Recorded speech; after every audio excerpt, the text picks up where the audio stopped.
오늘 둔촌주공 아파트 대단지의 생애로 시작할게요. 이 책 너무 재밌었죠. 재밌게 저도 읽었었는데 저 2주 후에도 저자와의 만남 이인주 작가님 모시고 같이 얘기 나눌 거잖아요. 그래서 오늘은 좀 약간 다양한 얘기 쭉 풀어서 한번 같이 나눠봤으면 좋겠고 그래서 제가 생각한 건데 우리 그때 2달 전에도 뭐 돌아가면서 얘기 좀 하고 뭐 이렇게 하자 한번 시도해본 적 있었잖아요. 그래서 이번에도 우리가 8명이라 한 번에 다 돌아가면 너무 많으니까 4명 이렇게 나눠서 그런 얘기 한번 해봤으면 좋겠어요. 이 책을 읽으면서 제가 제일 중요하게 생각했던 뭐 키워드랑 그 얘기 자기 이때까지 아파트에 살았는지 주택에 살았는지 그런 것들 얘기하면 그 자기가 거주한 환경에 따라서 이 책을 보는 시각이 또 다를 것 같아서 우리가 얘기하면서도 재밌고 이제 나중에 들으면서 재밌을 것 같아요. 왜냐하면 한 2주 전인가 3주 전에 방유경 저기 해서 잠깐 얘기했었잖아요. 이 책에 대해서. 근데 그때 그 얘기를 했었거든요. 뭐 어렸을 때 이렇게 살았던 동네가 다 재개발이 됐다 이런 얘기 했었잖아요. 그런 사람이 이 책을 보고 생각하게 되는 거랑 저처럼 이제 아파트에 살아본 적 별로 없는 사람이 또 이 책을 보고 생각하는 것들이 다르니까 그래서 자기 거주한 경험 얘기하고 이 책에 내가 생각할 때 이런 키워드가 제일 인상적이었다 이런 얘기를 좀 들어보면서 한번 하면서 시작하면 좋을 것 같아요. 발전을 주셨는데 그 발전에 대해서 생각을 해보지 않았습니다. 그래요. 그럼 다른 분들이 먼저 할 때까지 기다리세요. 네 분 먼저 얘기해 주시죠. 너무 맞았어. 저는 얘기했으니까 생각할 시간 좀 주시고. 예. 전 짧게 생각한 것만 저는 태어나서부터 아파트에 살아가지고 아직 지금은 오피스텔에 있는데 한 번도 아파트가 아닌데 살아본 적이 없어서 그래서 아파트를 통해서 항상 학급 친구들과 우리 집의 그런 어떤 서열 이런 걸 이해하고 초등학교 때부터 이제 5학년 때마다 다 같은 학교에서 이 단지 정도 2개 단지 정도 이제 안에서 저희는 마을이었는데 엄마 쟤 어디 살아 이러면은 거기 몇 평이야 뭐 이런 식으로 대화가 엄마는 이제는 부정하시는데 자기는 그런 적이 없다 하시는데 저는 그 친구가 어디 산다고 하면 엄마가 항상 거기는 몇 평이라고 말해주고 이 2개 마을 안에 있는 몇 개 한 9개 정도 아파트에 집 사이즈 평수 같은 걸 다 알고 있는 거예요 제가. 그래서 막 그런 아파트로 친구들을 어쨌든 좀 알게 되는 그 친구들 집에 가서 아파트를 보고 그런 것들이 저한테 너무 당연했는데 서울에 이제 대학 다니면서 주택지들을 더 보게 되고 기상시가지들을 보게 저는 살았거든요. 거의 계속.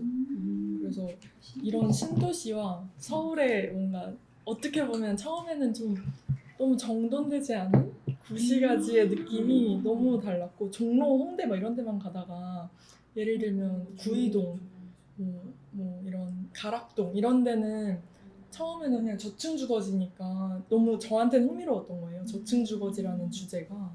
그래서 저한테는 그랬고 책은 둔촌주공 앞부분도 재밌었지만 뒤에 재건축 이야기가 너무 재밌었어요. 어떻게 저희 회사가 막 했다고 했잖아요. 근데 어디서 참여를 한 곳이고 이 되게 능력 없어 보이는 PM사가 우리 회사인가? 막 이런 회사 얘기 나오잖아요. 되게 휘둘리고 조합원들 의견에 휘둘려서 막 설계 다시 하는 거 막 도와주고 그런 데가 우리 회사인가? 막 이런 생각도 들면서 저희가 너무 들었었어가지고 어느 지점에 들어갔는지 모르겠어요. 음마 아파트부터 재건축 하시는 걸 막 봤는데 이런 것까지 이런 조합원들 요구사항까지 다 들어주는 게 이제 또 우리 일 중에 하나구나 이런 생각이 들어서 뒷부분이 훨씬 재미있었던 것 같아요. 앞부분은 좀 살짝 감상에 빠지게 하는 뭐 지하실이나 이런 사회적인 맥락? 저는 그 한국주택 유전자 보면서 이런 전체적인 맥락을 한번 이해를 하고 나니까 이런 얘기들은 재밌었고 뒷부분이 더 그 책 너무너무너무 좋더라고요. 그래서 어쨌든 저는 재밌게 읽었습니다. 저는 반대로 아파트를 한 번도 안 살아봤어요. 어렸을 때도. 네. 오. 그리고 계속 그러니까 지금 여기랑 비슷하게 저는 이제 동네에 여기랑 비슷하게 저층 주거지 살았었는데 거기도 저층 주거지였거든요. 주로 상가빌 건물들이 있는. 그래서 저는 오히려 아파트가 되게 신기한 사람이고 그래서 저는 저는 그래서 오히려 그래서 저층 주거지에 대한 그러니까 오히려 그 아파트에 대한 이야기는 되게 많은 것에 비해 저층 주거지에 대한 담론이 없는 게 사실 저는 더 아쉬운 편이거든요. 그런 사람인데 저는 그래서 이 앞에 그 단지 이야기 처음에 할 때 뭐 지금 우리가 매번 고민하는 보행, 뭐 녹색, 뭐 이런 거가 다 여기 아주 시작이 여기였고 그 주공이 계속 이렇게 뭐 잡지나 학습을 통해서 계속 그걸 이렇게 축적하고 발견하고 쌓았고 이런 얘기가 나가 너무 부럽다는 생각이 좀 들었어요. 그러니까 저층 주거지는 사실 오히려 또 연구나 그런 자료들이 축적된 것이 없어가지고 문제처럼만 나오죠. 맞아요. 이거 완전히 그냥 집 장사들의 집 취급을 받기 때문에 더 오히려 빌라도 그렇고 우리 무조건 다 직장사 집에 살아요. 맞아요. 직장사를 너무 어떤 한 집단을 어떤 그런 직업의 한 집단을 그냥 너무 비하하는 말로 딱 그게 자리 잡아놓고 근데 건축사가 있는 사람들이 어쨌든 짓는 집들이고 또 건설업자들이 짓는 건데 이게 너무 좀 그렇게 느껴진 게 오히려 또 만드는 그런 느낌들이 좀 있기도 해요. 그래서 저는 그 어쨌든 그 중국동 이거 조사하면서 저도 저층 주거지 다시 보고 있는데 보니까 여기도 이거랑 똑같이 법규, 정책 이거에 따라서 집 모양이 계속 변하는 것 같아요. 기본적인 프로토타입이 변하고 있고 그런 것들이 있는데 아파트는 이게 딱 정리가 됐는데 이거는 또 케이스 바이 케이스가 워낙 많으니까 정리가 안 되고 그러니까 그냥 계속 또 놔두고 그다음에 아파트는 사실 이제 단지형으로 지으니까 계속 그걸 도시적 맥락으로 해석하고 도시적 맥락으로 계속 정비하고 이런 과정들을 하는 것에 비해서 너무 또 저층 주거지는 그걸 놓치고 있나? 이게 사실 이게 더 괴리감 있게 느껴져서 저희는 계속 이제 저층 주거지를 봤잖아요. 그러니까 더 좀 안타깝기도 하고 저는 그 주공이 그 자료를 쌓았다는 게 그게 너무너무 부러운 거예요. 그리고 너무 아깝기도 하고 그런 생각이 좀 들더라고요. 그 자료의 축적이라는 게 진짜 그리고 약간 살았던 거에서 이거를 아파트 살았던 거를 보면서 교차점을 찾기보다는 어떤 계획자로서 조금 더 요즘 연구하거나 그쪽에서 더 많이 생각을 하셨나요? 살았던 사람이기 때문에 사실 완전 베이스가 거긴 거예요. 그러니까 매번 이면도로. 그러니까 사실 저도 그러니까 초등학교 때부터 고등학교 때까지 생각해 보면 다 다니다 통로가 이면도로였거든요. 근데 이것들이 한 번도 고민된 적이 없었던 거 이제 이러니까 이제 사실 저도 건축하면서 왜냐면 공적 자본으로 하니까 그러니까요. 아파트의 보행로는 민간 자본으로 하고. 네, 그러니까요. 그러니까 그리고 사적 공간 뭐 어쨌든 사적 공간이기 때문에 자본이 명확하게 들어가고. 근데 이런 것들이 그리고 이제 어쨌든 아파트는 여기도 나오지만 대부분 정부 주도. 사실 우리나라 주택은 대부분 정부 주도로 정책도 정해지고 모양 사실 이렇게 여기 저층 주거지에 있는 건물들도 사실 보면 법규나 규제에 따라서 변하기 규모나 층수나 이런 것들이 다 변하기 때문에 사실 되게 사적으로 짓는 것 같지만 되게 정부 주도적으로 지어지고 있었던 건데 이런 것들에 대한 논의나 함의는 어쨌든 소수가 되니까 하나도 이루어지지 않은 거 이런 것들이 조금 아쉽기도 하고 그 문제의식이 어쨌든 계속 있긴 있어요. 저는 이제 살았던 데가 계속 그래서 더 그럴 수도 있는데 저 아파트 단지 그때 보러 갔을 때도 진짜 깜짝 놀라서 그렇게 안에 보행 중심의 도로 설계되어 있고 최근에 누가 그 표현을 쓰는데 그 미국의 전원주택, 그러니까 전원도시라고 생각하는 그 서브어반이라고 하는 거기가 우리나라는 도심의 대단지 아파트로 구현되어 있다 이 얘기도 하더라고요. 근데 그게 맞는 것 같아요. 전원 도시에 대한 이상이 우리나라는 명확하게 아파트로 구현되어 있는. 근데 그게 좀 와닿기도 했고 그런 생각이 좀 들더라고요. 근데 주공이 지금 왜 이 난리가 났을까요? 이렇게 자료도 잘 쓰고 연구도 엄청 많이 되었던데 예전에는 이렇게 주공이 노력하는 그런 주택의 되게, 뭔가를 네. 그런 걸 저는 몰랐어요. 지금은 그냥 지금도 LH 그 일정 부분 아파트 개발하고 막 그런 아무튼 담론 쌓는 애들은 계속해요. 그런 용역도 계속하고. 근데 지금은 LH 뭐 주공 아파트다, 뭐 LH에서 지은 아파트다 이러면은 그냥 진짜 맞아요. 저가로 맞아요. 그냥 인명도 없이 성남 막 이런 데다 할 때 엄청 그게- 그 MA들 다 불러가지고 엄청 해요. 아니 근데 그게 지을 때 그렇게 안 대부분은 하지만. 그렇게 안 해. 근데 네. 80년부터 저가 위주로 하게 됐다고 한 거 보니까 그런 역사가 오래된 것 아니, 같아요. 그러니까 지금 우리가 저가로. 너무 다 아파트가 뭐 레미안, 자이 이런 게 있어서 브랜드화도 걔네가 그런가? 그냥 LH 약간 그렇다고 하는 거지 엄청 공공성이랑 그런 거 계속 만들고 있는 것 같은데 그런 용역 몇 번 했었어요. 왜냐면은 저희 그 집 근처에 보면은 LH 아파트는 딱 티가 나요. 진짜 그냥 그 뭐라 그러죠? 이렇게 지구를 들어오면서부터 딱 보면은 이 양쪽 도로변에 모양이 너무 다른 거예요. 그러니까 얘는 진짜 판상형으로 따다다닥 해서 저층으로 딱 지어져 있고 그러니까 누가 봐도 돈 많이 안 쓴 그런 느낌이고 이게 여기 같은 경우는 당연히 이제 분양성을 생각해야 되니까 엄청 좋게 지었겠죠. 그러니까 저는 또 이런 걸 보면서 막 요즘에 막 그런 얘기 나오잖아요. 사회적 이것도 차별을 일으킨다. 이 동네 같이 살면서도. 근데 그거를 어떻게 보면은 진짜 LH가 그렇게 만들고 있는 거 아닌가? 약간 이런 생각도 좀 들더라고요. 그러니까 물론 잘 지은 데도 있겠지만 LH가 너무 못 만들어서. 아니 그러니까 그 이미지를 너무 자기네들이 만든 거잖아요. 그러니까 저가에 그리고 진짜 임대형, 소형 이런 이미지를 자기네들이 만든 거니까 이때까지만 해도 이런 느낌은 아니었을 것 같다는 되게 막 아쉬운 느낌이 들더라고요. 이게 건축비가 분양가에 비해서 더 너무 예뻐. 높았다고, 그러니까 분양가에 비해서 건축비가 더 높았다는 얘기 어디 났죠. 네. 그러면 사실은 손해 보고 지을. 근데 그게 가능했었다는 것도 참 신기하고. 공적점에 들어간 거 아닐까요? 그렇겠죠. 저는 반반인 것 같아요. 어렸을 때는 그냥 동네 골목길 이런 데 살았는데 그래서 그래서 어렸을 때 살던 주거에 대한 기억은 뭐 길이라든지 뭐 이런 우리가 저층형 주거 이런 개념이 없으니까 어렸을 때 뭔가 이렇게 낭만적인 기억 그런 식으로 있는 것 같아요. 놀았던 공간 막 이렇게 그렇게 있다가 제가 20살이 됐을 때 아파트로 이사를 갔어요. 근데 그 아파트가 거기는 단지가 그 대단지 단지가 아니었고 대단지에 대해서는 전혀 상상도 못 해봤었고 그냥 대단지는 우리는 소형 뭐 단지이기 때문에 대단지 아파트와 어떤 그러니까 사람들이 얘기했을 때 부동산 이런 거 따졌을 때 뭐 옆에 있는 현대 뭐 아파트가 뭐 이렇게 가치가 올라간다 뭐 그런 정도의 기억은 있었지만 그게 어떤 식으로 막 정치적으로까지 나중에 영향을 미치고 이런까지 생각을 못 해봤어요. 전혀 생각했는데 이 책을 보면서 그거를 생각을 좀 하게 됐고 그리고 제가 그래서 아파트에 대한 기억은 거의 집 동네에서 살지 않았기 때문에 그냥 그거 잠만 자는 공간이었던 그런 게 있어가지고 아파트에서 특별히 막 좋은 기억이 없었어가지고 그렇게 추억도 없고 그러다 보니까 약간 이제 저층 주거 단독주택에 대한 이미지가 더 좋은 편이고 저한테는 그리고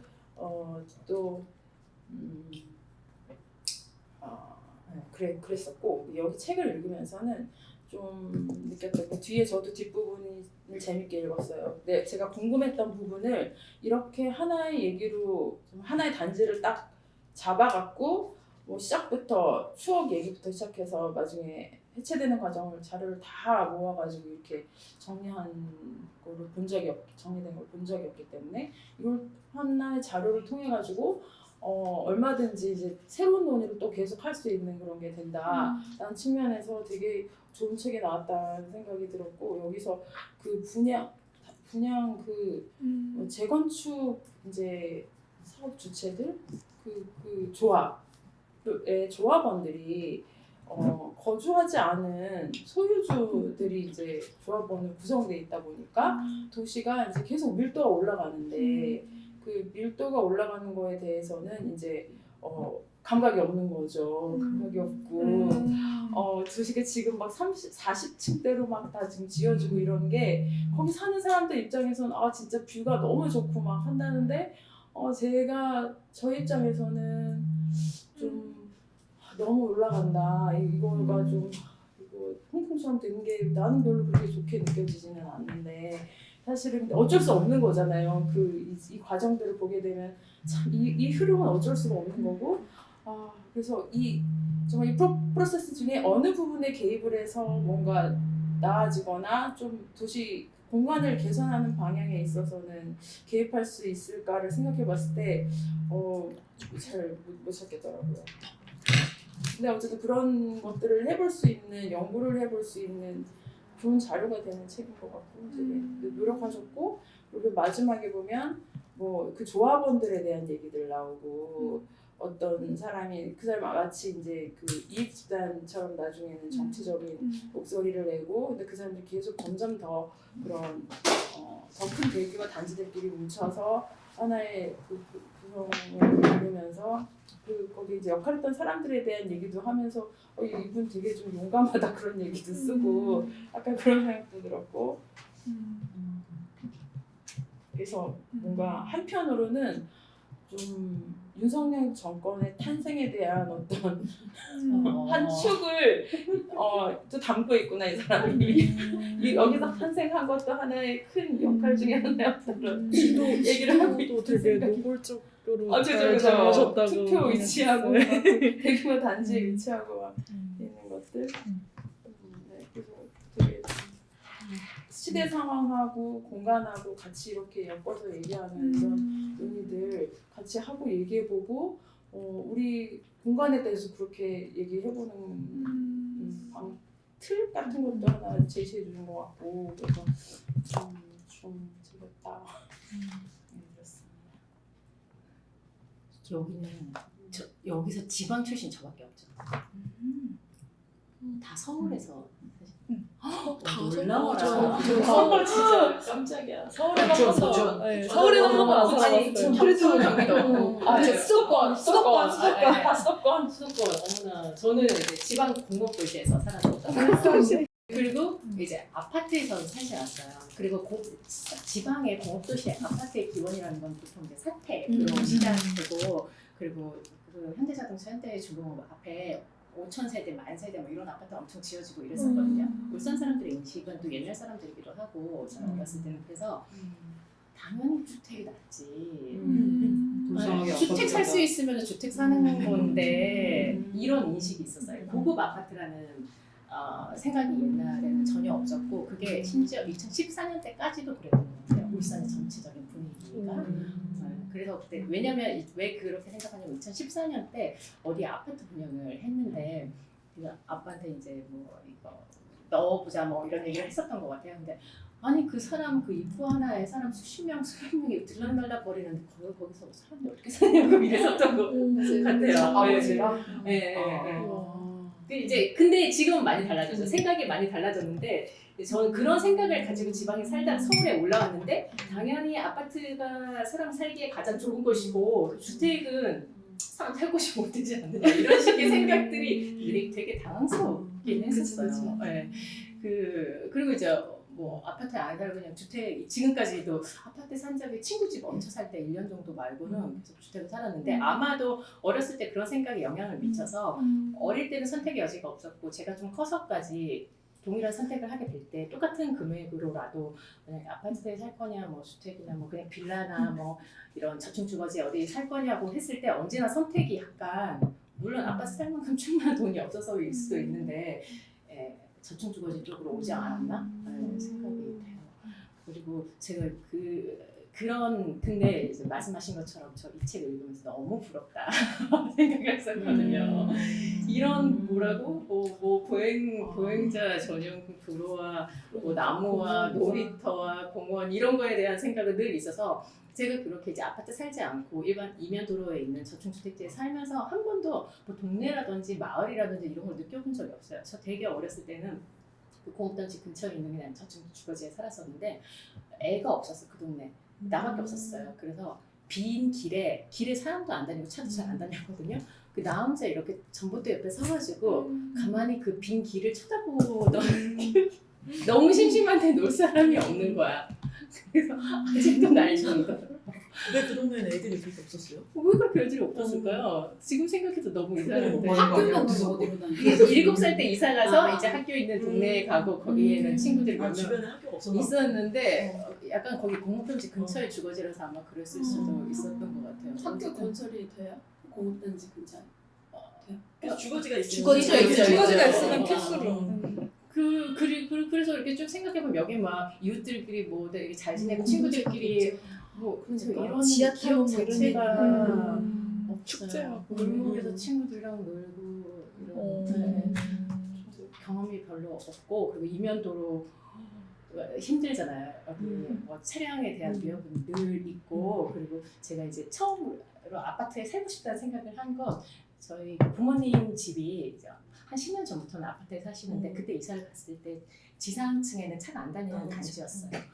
그러면은 애들을 손을 놓고도 걸을 수가 있는 거잖아. 그전에는 여기서 살면은 손 놓고 걸을 수가 없고 애가 잠깐 손을 놓고 어디 걸어가면 소리 지르면서 얘를 잡아야 되는 거죠. 그런 스트레스 없이 길을 아니면 어딘가를 걸을 수 있다고 너무 놀랍다 이렇게 생각했고 그게 너무 부러웠고 이 책 읽으면서 사실 우리 그때 이제 영선 씨랑 연구할 때도 저층주거지랑 아파트 단지 뭐 시설들 이런 거 공부서 비교하면서 연구했었던 적도 있었는데 그때의 마음도 그런 거였잖아. 아파트에서는 이런 게 있는데 여기 저층주거지 왜 이게 불가능해? 이런 생각도 연구를 해본 거잖아요. 그래서 부럽다는 생각이 제일 많이 했고 그 다음에 이제 글 정말 너무 잘 쓰신다는 생각.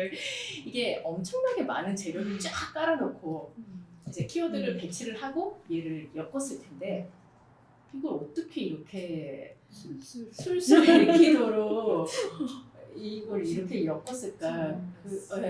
너무 놀랍다. 당사자여서 조금 더 그랬을 수도 있을 것 같아요. 당사자로서 더 어렵지 않을까?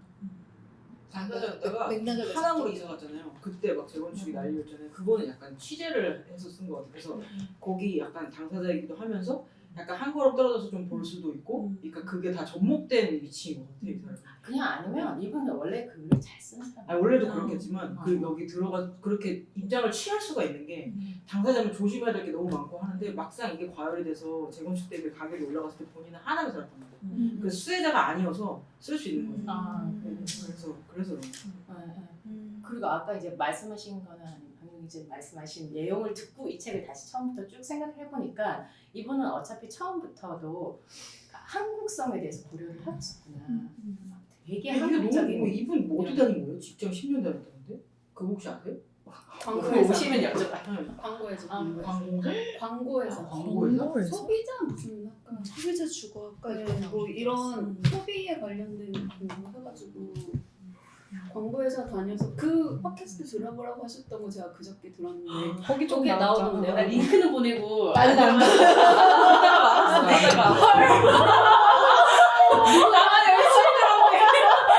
누구가 듣겠지? 쇼핑하면서 열심히 들었는데. 또 뭐 거기서 요약해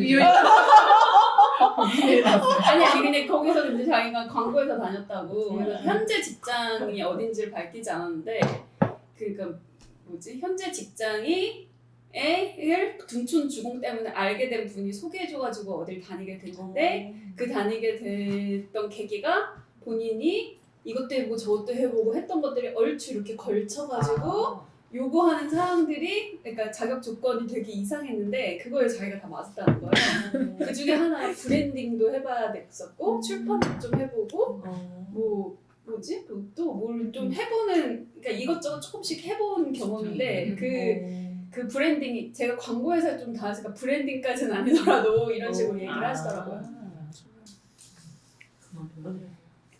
아니 저는 이게 또 당사자로서 처음에 딱 봤을 때 자기가 어렸을 때 살았다고 그런 얘기 나오길래 이거 재미없겠는데? 이런 생각을 했어요. 진짜요? 오히려 그냥 너무 감상적인 내용이 줄을 잃을까봐 안 궁금한 자기 얘기. 네, 안 궁금한 그런 얘기들이 나올까봐 이거 좀 그런데? 라고 했는데 너무 이제 객관적으로 쫙 이제 써준 것 같아가지고 너무 더 재밌더라고요. 그래서 어디 사셨어요? 저는 딱 결혼하기 전까지 29살 결혼했는데 30살까지는 아파트 살았어요. 그리고 결혼하고 주택에 계속 살았는데 이게 원인을 생각을 해봤는데 저기 설화동까지는 진짜 그 신동아 아파트 엄청 큰 대단지에 살았어요. 그래서 이사도 그 단지 안에서 다녔어요. 이사도 그렇게만 다녔는데 이 정도 도봉에 되는 있는 거 같아요. 살았었는데 근데 이제 거기서 계속 왔다 갔다 하면서 살았었는데 그 느낌이 이렇게 좋은 느낌이 아니라 저는 막 어디를 나가거나 버스 타거나 가고 할 때 정문까지 가는 게 너무 멀어가지고 그 빡치는 느낌 그게 그리고 슈퍼를 가려고 해도 단지를 나가야 되니까 그 단지냐 상가는 한계가 있으니까 뭔가 이렇게 그 단지를 나가야 되는 그 먼 먼 길을 떠나는 그 느낌? 그게 너무 늘 일단은 빡쳐 있었고 그거가 너무 늘 나의 그 항상 집을 나가야지 하는 단지를 나가야지 그 1차전 그게 늘 마음에 엄청 답답했어요 그게. 그리고 그런 영향이 있고 일단 건축가를 나왔으니까 그 교육 영향이 있어요. 교육 영향이랑 이제 실무를 하면서 아파트에 대한 부정적인 인식이 너무 많이 쌓이고 도시를 단절하고 이제 우리 그런 것만 배우잖아요. 도시를 단절하고 맥을 끊고 사람들의 제일 중요한 게 뭐예요? 다양성이잖아요. 어떤 사람들 삶에서 그러니까 뭐 회기를 하는 거 이거는 무조건 나쁘다고 생각을 해서 그 아파트들 거의 약간 죄악시 여겼는데 그래서 지금 제가 브런치에다가 지금 3개 정도 연재하고 있는데 살았던 집에 대해서 연재하는 게 안 그래도 지금 요즘 쓰고 있거든요. 그래서 이거에 대해서 생각을 되게 많이 하고 있었는데 남편은 시골에서 계속 평생을 같은 집에 살았었고 태어나서 서울에 올라올 때까지 그 시골에 아버지가 지은 집 그 시골의 집에서 살았었고 남편은 그 생활 습관 플러스 또 건축가 나왔으니까 나와 유사한 생각 그게 합쳐져서 우리가 이제 결혼했을 때는 약간 부동산 중개업자가 우리가 가진 예산에 어떤 아파트를 추천했을 때 약간 우리한테 아파트를 추천해? 약간 어이가 없네? 약간 이런 식으로 이 사람 어디서부터 우리가 까줘야 되지? 약간 이런 정도? 약간 아파트를 너무 이제 그렇게 생각을 해서 아예 그 주택에 이제 처음에는 이제 계속 지금은 주택 그리고 또 한 4년 정도는 양평에 아예 단독주택 그리고 주택 마당 있는 단독주택 그런 데 살아보고 싶었던데 그런 데 살고 지금은 약간 테라스가 있는 그게 아마 건축 법상으로는 도시형 생활주택 다세대일 거예요. 그래서 이제 단지형 말고 그 원룸형 말고 그 넓게 지을 수 있는 거잖아요. 그건데 그런 데 지금 살고 있는데 그래서 일단은 저는 이 사람이 좋은 경우가 남은 것 같아요. 진짜 아파트 단지는 이렇지 않거든요. 그래서 살면은 진짜 너무 저기 친구들과 사이가 되게 좋아도 이 사람 성격 진짜 좋고 ENFJ야. 좋아. 그래서 저는 되게 그냥 그런 진짜 어쨌든 주택에서 서울에 있는 주택에 살 때는 주택에 유형에 살 때는 진짜 그냥 계단에서 뛰어 내려가서 바로 밑에 있는 편의점 갈 수 있는 거. 진짜. 그냥 그런 게 좋고 어쨌든 근데 이게 내가 가질 수 있는 감정이 모두 편리하다고 생각할 수 있는 거는 애가 없기 때문이에요. 진짜로 말씀하신 것처럼 그 이면도로가 없으니까 나는 이제 그런 거에 대해서 불편함을 못 느끼니까 저는 이제 그럴 것 같다는 생각을 많이 했고 이 책을 읽으면서는 저는 그래서 저기 설계사무소 다닐 때나 이럴 때나 뭐 지금 시향사 다니는 것도 그렇고 부분적으로만 참여해봐서 아파트의 이 재개발을 할 때 전 과정을 알지는 못했는데 우리 그 범호동 같은 거 했을 때도 되게 대구에도 큰 지역주택조합에서 그거 하는 프로젝트 했었었는데 되게 부분적으로만 얘기를 들어서 주택조합 회의를 가는데 뭘 준비한대 막 약간 이러고 되게 막 거기가 과열돼 있대 막 변호사도 오고 막 난리래 막 이제 막 그래서 가면 항상 뭐 전쟁터다 막 이런 얘기만 되게 막 주워들었었는데 이런 개인적인 이해관계를 가지고 모인 사람들이 있구나. 그래서 이거를 풀스토리를 이런 거 누가 다큐나 넷플릭스로 정리 안 해주면 힘들잖아요. 이런 걸 아무리 내가 책을 보고 그 사업을 해도 그런 감정까지 내가 담은 거를 그래서 재개발에 대해서 완전 이해할 수 있는 오히려 나는 이거를 되게 전문 서적처럼 저에게는 재건축 이제 재건축 이제 재개발에 대해서 이제 좀 공부하면 될 것 같아요. 재건축 재개발. 그래서 되게 그런 식으로 도움이 됐고 이 책은 사실 너무 빨리 읽어서 아까 그 책상에 있는 거 봤는데 이 책을 그 아파트에 대해서 좀 읽어볼 만한 책 물어봤잖아요. 여러분이 저에게 너무 4권짜리 이런 거 알려주셔서 그런 책을 되게 못했고 아파트 책 찾아보다가 그 아파트 책 마포주공이라든지 옛날 책 모아놓은 그 텀블벅에서 한 그 책이랑 박인석 씨 책이 아파트 하는데 그 책이 그 책 너무 재밌어. 진짜 전 그래서 거의 저는 이번에 알게 된 게 이 책이에요. 이 책에 대해서 둘이 절친이잖아요. 이 책은 아파트뿐만이 아니라 그냥 우리 주택을 설계하고 내가 주택에 사는 거에 대해서 정말 많이 생각하게 되는 너무 좋은 책이에요. 그리고 크레만 북클럽이 있어요. 그 예스24. 아 진짜? 네. 진짜 거의 올해 읽은 책 중에 나 손에 꼽아 이 책. 아파트 찾아보다가 그래서 이거에 대해서 그래서 뭐 주택 설계하기 전에 이 책 꼭 읽어야 되겠다. 이 책에 나오는 얘기들의 주제나 이 사람의 되게 편향적인 생각도 많이 얘기하는데 그거를 꼭 기억하고 있다가 어디 설계할 때 생각해서 그게 하거나 뭔데? 건축주한테 얘기해야 되겠다. 그러니까 우리가 되게 익히 알고 있지만 옛날 그 한옥에서부터 와가지고 자연스럽게 잘 나가는데 우리가 굳이 안 그래도 되는데 하는 것들이라든지 뭐 이제 그런 것들인데 다른 분 얘기하고 있으면 제가 좀 찾아드릴게요. 제가 엄청 이거 하이라이트 진짜 많이 해놨거든요. 갑자기 얘기된다. 그래서 저는 어쨌든 그 재건축을 그렇게 하는구나. 그래서 올림픽 파크 포레온 했을 때 그 남은 평형대가 그렇게 조금밖에 안 됐구나. 나 그거를 몰랐어요. 그거를 몰랐어. 그렇게 그런 시스템으로 하는지 뭐 이거 시행되나 이런 데서 해본 적이 없으니까 몰랐고 내가 뭐 이런 주택조합에 속해져 있거나 경험하지 않으면 이걸 잘 모르지 않나요? 이런 거? 내가 아파트를 엄청 알아보거나 그래야 아는 거잖아요. 근데 성인이 돼서 내가 내 이름으로 뭔가 계약하게 됐을 때 아예 이런 거를 한 번도 찾아본 적이 없으니까 살아야겠다는 생각 자체를 안 하니까. 왜냐면 그래서 나 요즘에는 근데 아파트가 단지들이 너무 잘 돼 있고 커뮤니티 같은 게 있으니까 커뮤니티 시설 같은 걸 이용할 수 있고 헬스장도 있고 막 이러니까 이제 살고 싶은 마음이 생겼는데 너무 이제 그 소득 격차 가격이 너무 올라가기도 했고 그런 것도 있지만 이제 그 남편이 너무 이 아파트를 혐오하고 그런 시골 사람이다. 그런 것도 있고 진짜 이런 데는 살 수 없는 곳이라 너무 생각을 하는 게 너무 심해서 설득하기를 포기했고 그리고 이제 텐트 같은 게 외부 공간이 너무 필요한 거 같은데 외부 공간에 있는 아파트는 거의 너무 원하더 레벨이잖아요. 그래서 앞으로 어떻게 못살 것 같아요. 앞으로 계획은 없다. 그럴 것 거주계. 그 얘기 하시니까 아파트라는 공간을 산다는 것 자체가 어떤 거대한 돈을 들여야 되고 뭐 그쵸. 이런 그 사는 것이 흐름 다이하는 속에 그쵸. 거주가 아니라 사는 거고 그 흐름에 내가 이제 빨려 들어갈 것인가를 선택하는 것 같은 그런 느낌이 좀 들어가지고 접근을 못 하겠어요 저는. 저는 그 완전 구도심에 살았었어요. 지금 여기가 진짜 개발을 할 수 없는 그런 동네예요. 그래서 근데 지금이야 더 완전 낙후된 거고 옛날에는 그냥 뭐 주거지였어요. 그냥 언덕배기의 주거지. 그래서 저는 어렸을 때 기억이 딱 두 가지가 있는데 엄청 재밌었다.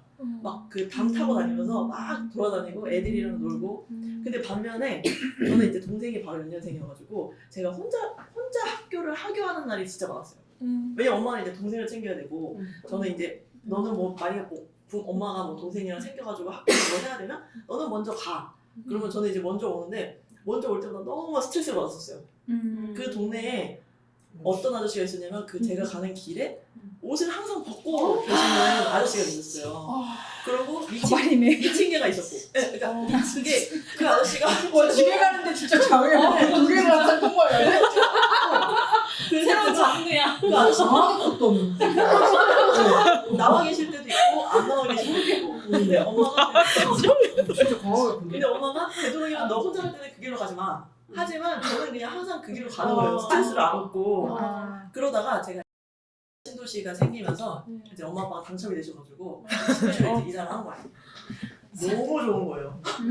진짜 그런 게 하나도 없고 그런 홈리스도 없고 그리고 이상한 아저씨가 있지도 않고 그리고 그런 미친 개도 없고 그리고 동네가 너무 깨끗하고 그리고 여기에서 나오는 게 저는 공감이 되는 게 이렇게 대단지의 주거가 한꺼번에 공급이 되면은 거기에 들어간 사람들은 대부분의 수준이 비슷해요. 일정하죠. 왜냐면 이제 저희 딱 들어갔을 때도 대부분이 초등학생 그리고 중학생 애들이 자녀가 있고 그리고 이제 부모가 일정 수준의 돈을 벌고 그리고 엄마들은 다 집에 있었어요. 진짜로. 그러니까 이게 단지 내 커뮤니티가 너무 형성이 잘 되는 거예요. 물론 지금은 전혀 그런 게 없습니다. 하지만 그 당시에는 이제 왜냐면 부모들이 항상 집에 있으니까 엄마들끼리 커뮤니티 이루고 애들은 또 애들끼리 그 동네만 봐도 같은 학교 다니는 애들이 한 4-5명 뭐 이렇게 되니까 같은 학년이 애들이 그렇게 많으니까 얘들이랑 어울릴 수밖에 없는 거예요. 학교도 같이 가고 놀고 그래서 너무 좋았어요 저는. 그래서 1년 시절이 그렇게 딱 두 가지가 있는데 아예 다른 종류로 좋은 거죠. 그 첫 번째 때는 담 타고 다니고 애들이랑 다 좋은 거 아니에요? 아니 저를 너무 싫어하거든요. 그 홈리스 그 아저씨 그 버블 아저씨 그리고 안 그래도 내가 이럴 줄 알았어. 나 이 동네 이런 일이 일어날 줄 알았어. 그러니까 내가 그 안정적이지 못하다고 생각했던 것 같아요. 그 동네 살 때. 불안하다. 좀 불안하다. 주거 환경이 진짜 영향 많이 그래서 미친. 정말 극단적인 걸 느꼈고 근데 다음 또 느꼈던 거는 그러니까 아까 얘기하셨던 것처럼 정말 이런 데서는 애들이 그런 개념이 없어요. 그렇게 그런 얘기도 막 저도 어렸을 때 많이 듣고 비교할 게 없으니까 그런 걸로 하는 왜냐면, 거지. 다 그런 너무 거다 똑같아서. 똑같으니까 환경이 다 똑같으니까 그냥 저 학교 애들이랑 놀면 안 된대. 누가 이런 얘기를 하는 거예요. 그래서 왜? 그러면 저 학교는 어디서부터 어디까지가 배정되는데 저 맞아요. 학교 애들은 어느 아파트 막 이거. 어느 아파트 애들이 많아서 거기 놀면 안 된대. 맞아, 막 이런 거 있잖아요. 맞아. 그런 게 진짜 많았어요. 근데 이제 물론 그거는 그런 애들도 있고 아닌 애들도 있었지만 그래서 어쨌든 그런 두 가지 완전 다른 환경을 겪고 저는 그래서 결과적으로는 이제 그러고 나서 이제 사회생활 하면서 원룸 같은 데 저층 주거지에도 잠깐 살았었지만 저는 무조건 내 집을 갖게 되면 아파트다. 근데 또 다른 거는 저희 옛날 집 같은 경우는 그 80, 90년대 지어진 거니까 거기는 이제 90년대 지어진 거죠. 그 지상이 그렇게 쾌적하진 않았었는데 맞아요. 요즘에 지어진 아파트는 정말 너무 좋더라고요. 맞아요. 그 앞에 가운데 진짜 그냥 다 완전 비어있고 거기 공원 같이 이렇게 꾸며놓고 그래서 저는 아파트를 굉장히 또 사랑하는 사람으로서 그 아파트에 대해서 너무 이제 부정적으로 얘기하시는 분들도 저는 이해가 돼요. 왜냐면 밖에서 봤을 때는 그렇게 그게 저도 흉물스럽다 이런 생각 많이 하거든요. 근데 막상 들어가 있으면은 그렇게 좋을 수가 없어요. 그냥 그게 그냥 개인주의인 거야. 들어가면서 그러니까 맞아. 들어가면서 내가 좋은데 내가 왜 이걸 내가 좋은데 그러니까 나한테는 좋은 환경이고 이 집에 사는 사람한테는 음. 정말 좋은 환경이고 걸을 때도 많고 뭐 그냥 정말 너무 근데 좋은 약간 염증 같다는 생각 약간 들 때 내가 이렇게 에어컨을 키면 밖은 또 더워지겠지라는 생각을 하는 것처럼 그런 생각이 계속 그걸 떨굴 수가 없어. 아파트 지어진 거 보면 와 이제 집안이 진짜 나만 하질 않겠다. 진짜 아파트 옆에 또 아파트 옆에 또 아파트 그런 걸 또 하고 있지만 개발하고 있지만 약간 그런 생각을 근데 약간 떨치기가 힘든 것 같아요. 근데 당연히 우리가 개개인의 편안함을 당연히 추구하죠. 하지만 그 큰 틀에서 가끔 생각을 할 때 그 생각을 너무 떨치기가 힘들어. 제 책을 읽으면서는 그 저는 진짜 흥미로웠던 부분은 사실 일부인데 일부 부분이 제일 흥미로웠어요. 이런 이렇게 아파트 하나 생기는데도 이렇게 진짜 다양한 배경이 있어서 생겼구나. 왜냐면 저는 이제 이 주공 아파트를 사실 보면서 이제 지나갔을 때는 사실 이 두촌 주공 앞에 지나가잖아요. 워낙 저는 이제 2010년 이후로 봤기 때문에 진짜 어떻게 저런 건물이 아직도 살아있냐? 막 저는 솔직히 이런 아직도 생각을 사람 LH 인면을 되게 싫어하는구나. 이게 이제 보니까 그런데 바깥에서 봤을 때는 약간 좀 공장? 약간 막 이런 느낌도 들고 그리고 너무 규모가 크다 보니까 가도 계속 그 똑같은 모양이 나오는 게 와 진짜 막 그리고 그때는 또 더더군다나 이제 재건축이 앞서 있었으니까 사실 거기가 정말 관리를 안 했었지. 너무 막 진짜 그랬었는데 이 내용 안에 보면서 진짜 너무 흥미로웠어요. 그리고 안에 이렇게 잘 꾸며진 이렇게 노력해가지고 이렇게 다 만들어진 이런 다 시행착오를 겪어서 만들어진 게 요즘 아파트구나 막 이런 생각도 들고 그래서 너무 재밌었는데 사실 더 흥미로웠던 거는 엄청 재밌게 막 택을 엄청 붙여서 읽다가 뒤에 거는 이제 택도 사실 안 붙였는데 이게 거의 완전 몰입감의 장난 아니었어요. 그려줘. 네, 스펙타클. 네, 그래가지고 그리고 더더군다나 이렇게 그냥 진짜 어떻게 보면은 이때 이 단지의 태생도 그냥 토지 확보가 원활한 곳에 그냥 지었을 뿐이고 거기에 진짜 이렇게 그냥 주거가 필요해서 이만큼 지었을 뿐인데 이 사람들이 이렇게 들어가서 정치적인 색을 띠고 이렇게 권력을 휘두르고 그리고 이제 나중에는 자기네들이 가진 권력이 마치 어떤 특권층이 되는 것 마냥 자기네들이 오히려 다른 사람들을 차별하고 이런 과정이 너무 막 거의 막 미쳤다 막 이러면서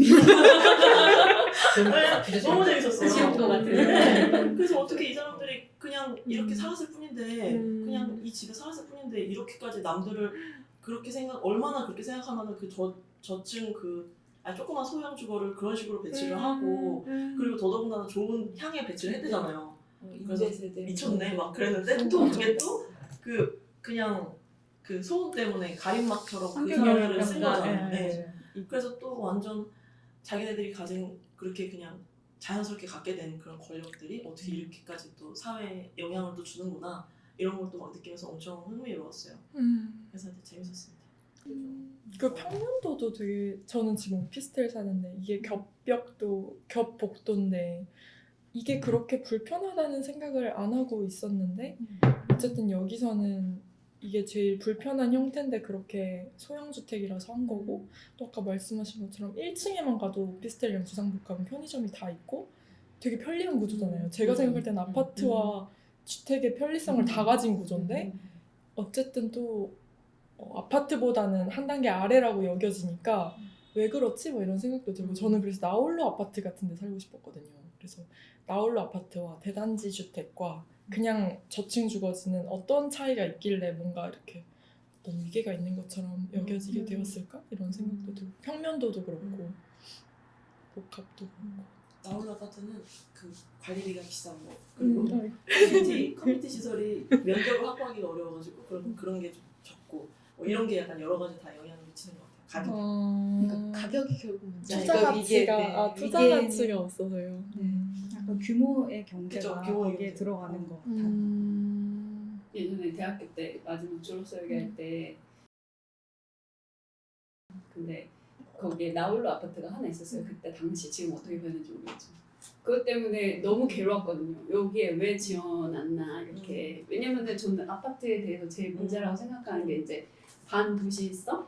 그래서 연도성이라고 하는 길을 따라서 쭉 자연스럽게 연결되고 그렇게 다양성을 만들기 위해서가 아니라 그 도시성 때문에 다양성이라는 게 서로 교차될 수 있고 되게 많은 변화들을 만들 수 있고 리듬이라는 것도 생기고 그래서 그 길을 따라서 쭉 연결되는 그 연도성이 굉장히 핵심 요소인데 나홀로 아파트가 이렇게 쭉 이렇게 딱 자리를 잡음으로써 거기가 완전히 그 흐름을 다 깨는 거예요.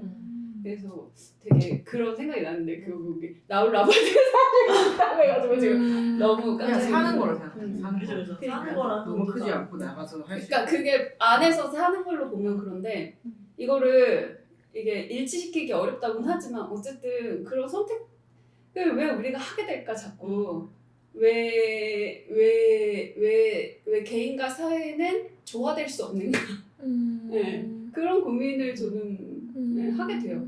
결국 그 아파트도 그 안에 들어가면 엄청 안전하다고 하지만 요즘 조경도 잘 돼 있고 보행 전용이고 교차 분리도 확실하고 근데 바깥에서 보면은 그냥 디자인적으로만 흉물스러운 게 아니라 엄청나게 큰 웅벽과 주차장 이 주차장만 보이잖아요. 사실 바깥 길에서 뭐 고척 같은 데 가면 더 되게 심하잖아요. 이게 그냥 완전 성이 이렇게 그냥 다 이렇게 자리 잡고 있는 거니까 그럼 그 안에 사는 것과 그 바깥에 그것을 지나다니면서 보거나 그 근처에 살거나 뭐 이런 여러 가지 그 바깥에 있는 것들은 뭘까요? 저는 그런 생각을 그러니까 그걸 그렇게 되는데 그건 개인 간의 문제는 아닌 것 같아요. 근데 저의 얘기로 넘어가자면 저 같은 경우에 이 책을 읽으면서 공공이 무엇을 하지 않았는가를 너무 잘 볼 수 있게 해줬다라는 게 너무 좋았어요. 그래서 예를 들면 이 책을 읽으면서 이제 오늘 갖고 왔는데 도시해법이랑 그다음에 서울에서 서울해법 이거랑 많은 예전에 책이 저 또- 읽었던 거 이거 동네 동네 답이 있다. 이거 다시 한번 들여다보게 되더라고요. 왜냐하면은 이 책을 이 책을 읽고 되게 간단하게 서술할 수 있는 거를 이렇게 길게 얘기했구나라는 걸 도시해법 어떤 한 챕터만 봐도 딱 사실 너무 잘 알 수 있어요. 그리고 동네 답이 있다만 해도 어떤 대안을 자꾸 제시하려고 하거든요. 이게 문제다라는 것만을 머무는 게 아니라 이제 소규모 개발을 한다던가 여러 가지 뭐 생활권 계획을 한다던가 어떻게 우리가 변화를 만들 수 있는지에 대해서 그런 탐구가 있는 게 이 각각의 책들의 특징이라고 한다면 그렇다면 이 책은 어딘가에서 멈추고 어딘가가 부족한데 그게 어디서 메꿔지는가 그래서 이 책의 특징이 어디 생기는가는 저는 1챕터라고 생각이 돼요. 그래서 이 40년의 시간이 정말 너무나도 잘 분해를 해놨고 잘 쪼개놨고 그 40년이다 재건축이다 재개발이다 이렇게 되어 있는 저는 이 표지도 너무 좋았거든요. 그래서 이렇게 그냥 단지 하나로 봤던 거 40년이다 그냥 당연히 재건축이지 당연히 그렇게 했던 것들을 그 안에 사람들이 그렇게 다 여기 하나하나 살고 있고 지나다니고 있고 이것은 도시이고 사회다라는 것을 볼 수 있게 해줘서 이 표지가 너무 좋았는데 그래서 그 40년이라는 시간 우리가 그냥 퉁쳐서 얘기하는 것들을 굉장히 잘 자르고 그것들이 어떻게 서로 상호 작용을 해서 우리가 지금에 이르렀는가를 잘 볼 수 있게 해줬고 그것을 그냥 객관적인 것만이 아니라 내부자의 시선으로 지하가 다 연결돼 있다라는 그 탐험했던 어린이부터 시작해서 그것이 더 도드라지게 네, 이렇게 여기에 삶이 있었고 여기에 생활이 있었는데 그것들이 40년이라는 시간이 지나면서 어떻게 가치가 절하되었는지 잊혀졌고 망각되고 소멸되었는지 그런 문화들이 그랬을 때 그걸 생각해보면 사회가 무엇을 하지 않았는지 우리는 주거 정책이나 도시 정책, 도시 계획에 어떻게 대응해 왔는지 네. 그래서 지금 하는 게 이건데 사실 그래서 원래로 돌아가 보면 주공에서는 뭐 박정희다 어쩌다 이런 것들은 다 격가지라고 저는 그냥 생각하고 어쨌든지 간에 질 좋은 당시로서는 평균 이상의 질 좋은 주거지를 이상적인 주거지를 실현해보고 싶은 그 큰 실험이었고 큰 도전이었고 큰 실천이었잖아요. 그런데 그럼에도 불구하고 여기서도 지적하는 뭐 페리의 근린주 부분 같은 그런 대단지가 갖는 폐쇄성, 배타성 같은 것들, 회기화 이런 문제들을 안고 있었단 말이죠. 그런데 그 40년이라는 시간을 그것들을 해결하는 것을 우리가 여기까지는 해봤는데 여기서 해결하지 못한 거 여기가 태생적으로 안고 있는 한계들이 있어. 그래서 그 한계들을 우리가 그럼 그 다음에 어떻게 해볼까라는 실험의 시간으로 또 다른 변화의 시간으로 사용하지 않고 우리는 거기에서 더 심화시킨 거죠. 그 문제를. 그래서 그거를 방치한 거고 그걸 이용한 거죠. 도시계획이나 정치가들이. 예, 이런 배타성이라는 것을 해결해야 되는 문제가 아니라 그런 그 배타성을 극대화해서 내 이익으로 개인의 이익으로 편취할 수 있는 그래서 뭐 도시계획 책 보면은 되게 많이 이거는 나오는 얘기인데 얼마나 대단지 아파트 그러니까 우리나라뿐만이 아니라 얼마나 정치가들이 고층 아파트를 짓는 것을 좋아하는가 왜냐면 너무나도 지역구 관리하기가 편하니까 네. 너무나 쉽기 때문에 그리고 너무나 잘 이렇게 가시화되기 때문에 네, 그래서 그런 이것들을 문제화 이것을 이 단지가 갖고 있는 여기까지 한국 사회 한국의 역량 당시의 한국의 역량이 여기까지 전진했는데 거기에서 어디로 가지 않고 이렇게도 갈 수 있었는데 이쪽으로 가지 않고 여기 갖고 있는 문제를 활용해가지고 더 큰 개인의 이익들이 극대화되는 방법을 선택했구나. 그러면 우리는 어디로 돌아가야 하는가 혹은 무엇을 해야 하는가 라는 질문을 던졌을 때는 사실 되게 암담해요. 어떻게 할 수가 없으니까. 왜냐면 개개인들도 이제는 너무나도 그 부동산이다 그리고 그것에 사는 게 너무 편하다. 그래서 안녕 둔촌 주공 아파트 그 시리즈가 처음 나왔을 때 저는 좀 거부감이 있었거든요. 반발심도 있고. 왜냐면은 저는 아파트에 살지 않았어요. 대학교 때까지. 네. 아파트에 산 거는 20대 후반? 30대 들어가지고 최근 10년 정도를 이제 계속 아파트에 살고 있고 지금도 아파트에 살고 있는데 그 전까지는 그렇다고 해서 나홀로 집이나 이렇게 개인주택은 아니고 빌라 같은 그런 공동주택에서 살아서 이제 우리는 놀이터가 있는데 이 동네 바깥에 있는 애들은 놀이터 우리 동네로 놀러 오면은 애들이 너 이거 우리 동네 놀이터인데 왜 여기 놀러 오냐 뭐 이런 것도 보고 근데 어쨌든 그땐 다 같이 놀고 그냥 그랬었죠. 근데 어쨌든 아파트라는 것이 이렇게까지 이 아파트라는 것이 갖고 이 대단지 아파트이기 때문에 갖는 이 주목도 네, 이것이 원래 갖고 있는 의미보다 더 크게 이게 사람들한테 전달되는구나. 이게 더 과하게 좀 열망하게 더 열망하게 만들고 이것을 되게 낭만화 시키는구나라는 반발심이 있어서 이런 거 전시도 보러 가고 이런 책도 이제 제가 사진 않았지만 볼 때마다 이렇게 약간씩 끄적거리면서 봐도 약간 이게 거리감이나 반발심 같은 게 저의 내부에 솔직하게 있었고 그런데 그러고 나서 이걸 읽었는데 너무 재밌게 읽었어요. 그래서 너무 1장부터 끝까지 너무 재밌었고 이 사람이 이렇게 성장했구나. 10년 사이에 많이 진짜 이거 그리고 10년 전이에요? 네. 그래가지고 이거 이제 보고 나서 저도 이거 되게 7월 거의 모임 그 다음 주인가 되게 금방 읽었거든요. 그리고 나서 이거를 이제 도서관에서 다 빌려가지고 이제 보는 다시 이렇게 천천히 이렇게 처음부터 끝까지 앉아가지고 이렇게 싹 한 글자 한 글자 보는 건 처음 뭐야 이게 이렇게 처음부터 끝까지 그래서 저런 거네요. 보니- 저런 거 금방 될수 보니까 진짜 더 별론 거예요. 이거는 진짜 좋을 것 같아요. 근데 이것만 아직 잘 못 봤고 이거는 이제 조각조각 집에 살던 분들 가장 많은. 얘가 제일 재밌어요. 네. 저도 네. 저는 다른 책은 네, 없는데 이거는 사도 될 것 같아요. 책만 살 수 있나? 살 수 네, 얘는 아직 맞아. 쓸 수 있어요. 가정도 그거 맛있어요. 박철현 선생님이 뭐 이렇게 교수님이 가서 얘기해 인터뷰해라 그런 거. 그거 맞아요. 음. 안에 인터뷰하고 근데 나도 다음 실제로 시랑 어떻게 비슷하게 생각했어. 해보는지. 약간 불편했는데 이걸 읽다가 이 사람이 어쨌든 이거 내부자면서 이렇게 드라이하게 막 이렇게 막 이렇게 얘기하면 더 기분 나쁠 것 같았는데 어쨌든 이 사람도 되게 중요한 시기에 바꿔놓고 외부자가 된 거예요. 그래서 그때부터 좀 약간 마음이 안 불편했던 것 같아. 그래서 이걸 읽으면 진짜 혼자 울면서 썼나 생각이 들 정도로 진짜로 너무나도 감상적이고 이 아파트 바깥의 생활에 대해서 생각을 한 번도 해보지 않은 것 같은 그런 느낌이에요. 그냥 여기 완전히 나의 빠져있고 세계가 네, 사라지니까. 취해 있는 거죠. 그래서 이 책 이거 보면서 느낀 옛날 일본 영화 이거 보면서 딱 오랜만에 생각난 그 일본 영화 제목은 모르겠는데 대단지 아파트에서 태어나서 80년대생인가 그런데 대단지 아파트에서 태어나서 거기서 결혼하고 죽을 때까지 한 번도 그 단지 밖을 나가지 않는 남자의 일생을 다룬 영화가 있어요. 그거 저도 한 15년 전에 봐서 지금 내용이나 제목이 히키코모리 영화.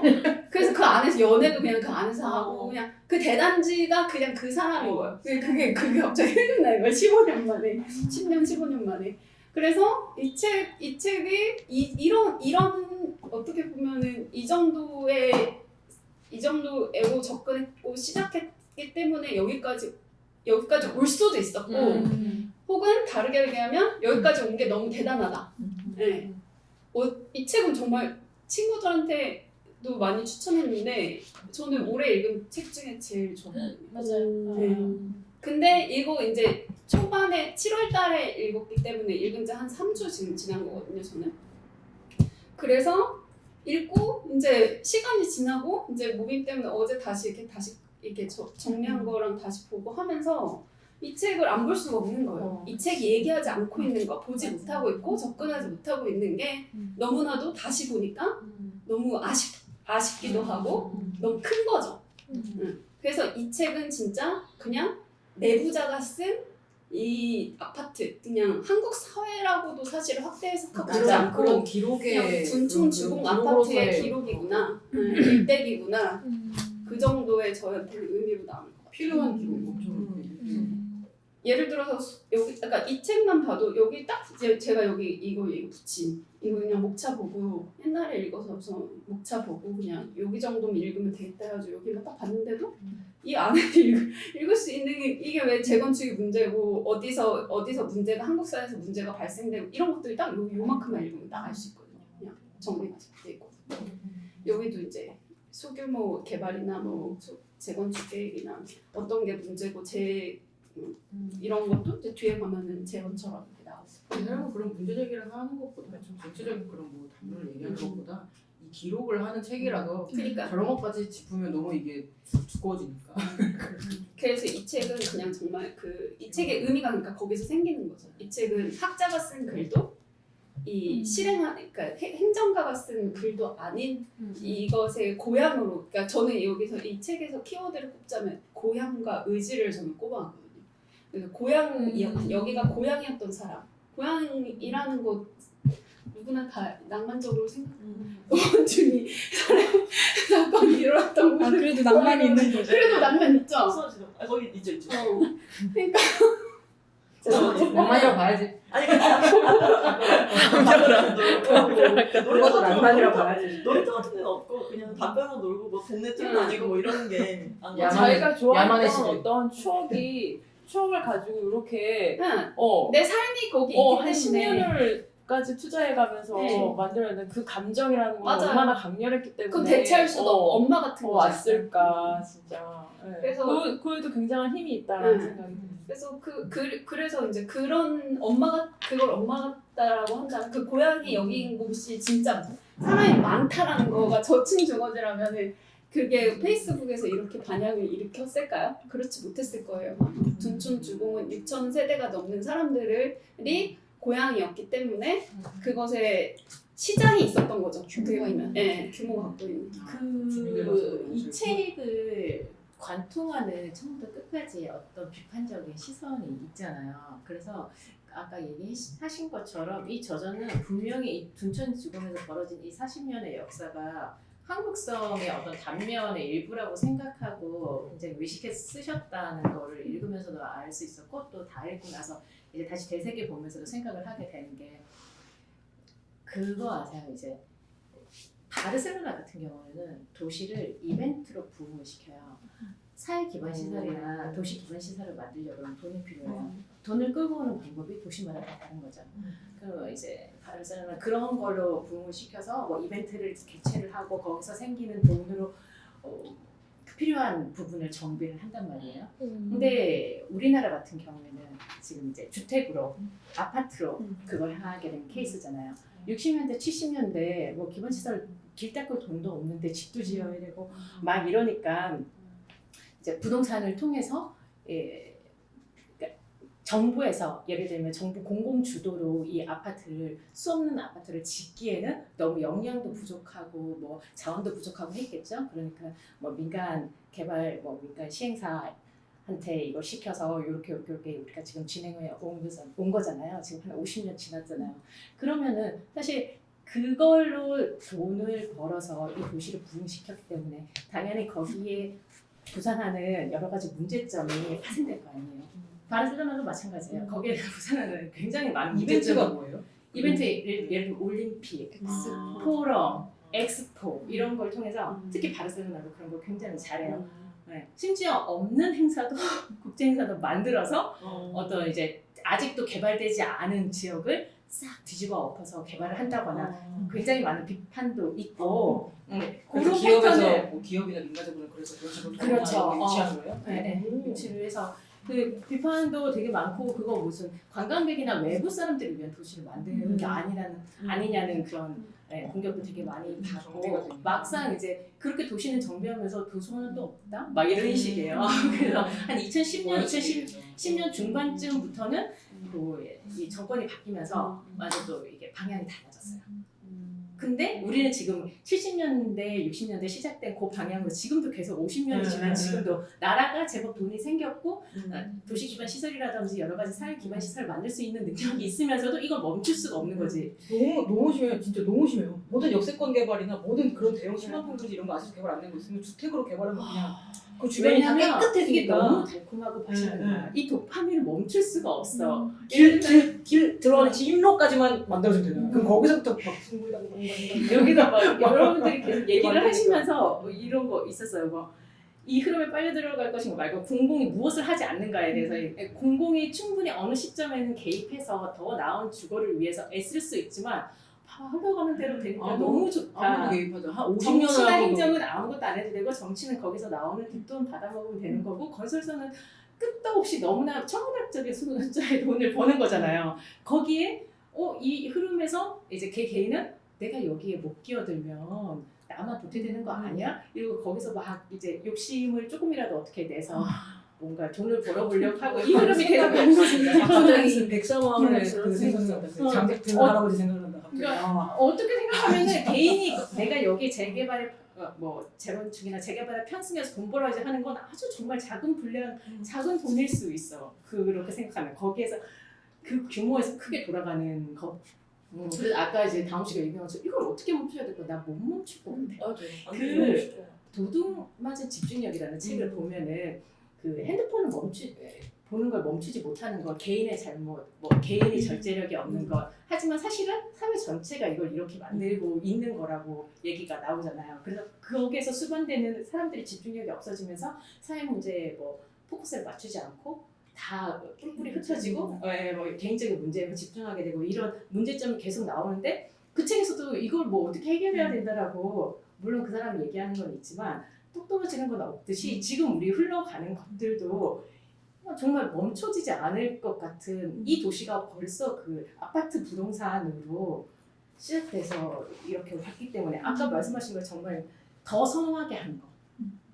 아니 고층 아파트 정말 그렇게까지 같이 있을 일인가? 뭐 이런. 체하기 얼마나 힘들어요. 그리고 비용도 사실 땅 요만큼이 이만큼 올라가면은 300% 올라가면은 그 비용을 쪼갠다 그러면 그렇게 비싼 일도 아니지 않나? 뭐 이런 생각도 들고 그렇지만 그걸 더 열망하게 하고 그걸 더 얻고 싶게 해서 돈을 더 많이 받을 수 있으면 건설사나 시행사는 너무 행복하고 좋고 또 그걸 통해서 정치권이나 뭐 이런 사람들은 또 혜택을 보는 거잖아요. 여기 계속 보면은 3당 저번 주 파트 뭐 오세훈 서울시장이 뭐 이명박 서울시장이 김영삼 정부 때 뭘 어떻게 한다고 했다가 그게 또 갑자기 뭐 기조가 바뀌어서 어떻게 되고 그 안에서 지금 어쨌든 다 놀아나는 거. 정치권은 이걸 자기가 최대한 이용해서 자기 기반을 만들고 안정시키는 거에 관심에만 관심이 있지 뭐 주거 사람들로 하여금 뭐 장소 이착을 가질 수 있는 뭐 주거지를 제공하겠다 이런 거에 대한 생각이 1도 없는 거잖아요. 어떻게든 요거를 이렇게 잘 돌려가지고 내가 다음 정권을 창출해야지 아니면 이제 돈을 돌려야지 하는 거고 그리고 이제 옆에서 건설사는 짝짝짝 비는 거고 이 재건축 얘기가 나온 것도 20년밖에 안 된 아파트의 재건축 얘기가 나오기 시작한 거잖아요. 그다음에 이제 이렇게 재건축 30%한 아파트들이 이제 수명이 다 하면 건설사들은 또 거기서 돈이 나올 뭔가를 찾겠죠.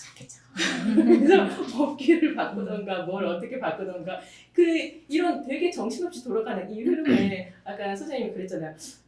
이 흐름에 빨려 들어갈 것인가 많이 말 것인가 빨리 들어가고 싶지 않다는 거예요. 그렇지 그렇죠. 않다는 건데 그 흐름을 따라가게 되면 이제 사람들은 이제 돈의 어떤 그 논리에 의해서 삶이 이제 저당 잡히는 흐름에 빨려 그쵸. 들어가는 거 아닐까? 근데 금방 정신 안 차리면 쑥 들어가는 왜냐면 거지. 우리 임금은 별로 안 올라가는데 지금 부동산 비용들은 계속 올라가고 박탈감이라든지 예. 근데 그래서 이게 70년대부터 똑같다는 게 아니라 생각해보니까 이거 막판에 그거 나오잖아요. 이거 9억에서 12억 대출 그래요. 예. 그러니까 그런 것도 진짜 생각해보면 진짜 너무 근데 골맞다 진짜. 이렇게 나라가 정치가 맞죠. 행정이 이렇게 되게 이제 수많은 많아요. 아파트를 지어서 세금을 그렇게 많이 받아서는 그렇게 저층 주거지에 투자를 안 한다? 그죠? 그런 것들이 선거, 계속 선거. 사용 문제가 되는 거잖아요. 그럼 저층 주거지 사는 사람과 아파트 사는 사람이 기묘하게 그런 뭐라지? 어떤 격차를 가진 계급화 시켜버리게 된다던가 뭐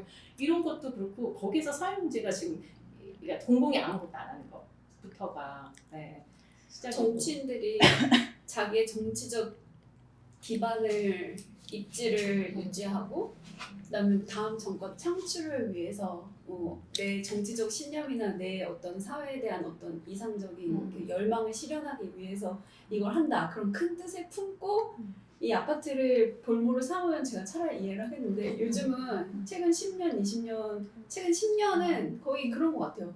그냥 이 아파트로 내가 얼마의 이익을 시세 차익을 얻었다. 이게 청문회나 뭐 국회의원 무슨 검증 이런 거 나오면 그냥 그 정도 이익으로 남아 있는 거예요. 그러니까 그런 이익을 안 본 사람이 없는. 그러니까 이게 아파트라는 게 어떤 그런 내부 유권자들을 관리하고 이런 정도의 의미도 더 떨어진 그런 정도의 의미에서도 더 퇴보된 것 같아요. 그냥 내 개인의 이익을 실현하기 위해서 내가 법을 움직이고 제도를 움직인다. 얼마나 사유한 거예요. 재건축 이쪽 잘 몰라가지고 근데 여기 보면은 무상 지분율 뭐 150%, 170% 이게 있잖아요.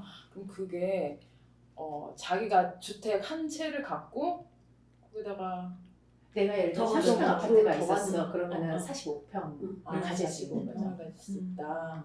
150%면 그래서 저는 그 부분 여기 짚어준 게 되게 재밌었어요. 흥미롭고 되게 잘 정리한 것 같다. 진짜 글 정말 잘 쓴다. 그리고 그 흐름에서 그 50년간의 흐름에서 사람들이 어떻게 변하는 거를 되게 잘 짚어주시고 그리고 왜 인간들의 그 뭐라지 몇 대 악 뭐 이런 거 있잖아 나태 뭐 무지 어쩌고 있잖아요. 그 모든 것들을 다 보여주는 욕심, 어리석음, 무지, 나태, 그러니까 인간 본성을 되게 거주와 주택이라고 하는 것은 사실 인간의 기본 기본권이잖아요. 이게 공공의 손에서 민간으로 넘어갔을 때 물론 이것도 원래는 이제 민간 땅이긴 했지만 이거를 토지공익정리라는 사업을 통해서 이렇게 통으로 가져가든 해서 뭐 건축가들은 그런 거 볼 때 되게 약간 땅에 지문이 사라졌다 뭐 이렇게 이렇게 접근하기도 하지만 아주 실천적인 아주 그 현실적인 그 이게 돈의 문제로 가면 이게 여기서 이게 공공에서 민간으로 넘어갔을 때 그리고 나서 손 못 쓰는 거죠. 왜냐면 니네 거니까. 그러니까 제가 여기서 제일 끄악했던 게 공공건축가가 있었어. 그래서 24제곱미터 평형을 살기 좋게 만들어줬어. 그리고 건축심의를 통과했어. 근데 건축심의가 끝나고 나서 경미한 수정은 가능하다고 하니까 싹 바꿨어요. 3,000세대가 넘는 세대를 그냥 완전 그냥 오피스텔 평면으로 이렇게 쫙 세워서 만든 딱 그 현실을 보고 나니까 공공이 할 수 있는 일이라는 게 어디까지, 그러니까 이걸 보면서 저도 계속 같은 질문을 했어요. 왜냐면 초반에 주공은 되게 노력했잖아요. 그래서 앞에 잘한 거 막 꼽아봤어. 조경도 어떤 하나의 특화된 분야로 만들어서 굉장히 훌륭하게 하려고 노력했고, 뭐 근린주거론 가져오고, 뭐 어떤 프로토타입도 다양하게 만들고, 한상용이 아니라 타용도 넣고, 뭐 이렇게 해서 컬대석도 넣고, 하여튼 온갖 노력을 다 했어요. 그러니까 주공이 잘못됐다는 게 아니라 저는 이걸 보면서 앞부분에서 생각보다 주공이 굉장히 연구하는 단체였구나. 생각보다 이렇게 우리가 몰랐던 양의 측면이 있었구나. 그리고 그걸 시도하려고 굉장히 노력했구나. 60년 전에. 근데 지금에 와서 공공건축가가 설계까지 다 해주고 설계 심의하는 그 자리까지 찾아가서 자기가 설명회까지 했는데 이게 누구의 입김으로 이 설계안이 설계 변경이 됐는가. 저는 그게 그리고 심지어 공공이 모른 척 넘어가시는 거죠. 그렇죠. 그 모든 걸 눈 감아 주잖아요. 그러니까 건설사도 그냥 이익, 재건축 조합도 이익. 그 조합 안에서도 그 뭐 비대위랑 뭐 계속 싸우잖아요. 저는 몰랐는데 이런 얘기가 있더라고요. 그래서 보면서 와 이게 너무 이 안에 정치가 다 들어있구나.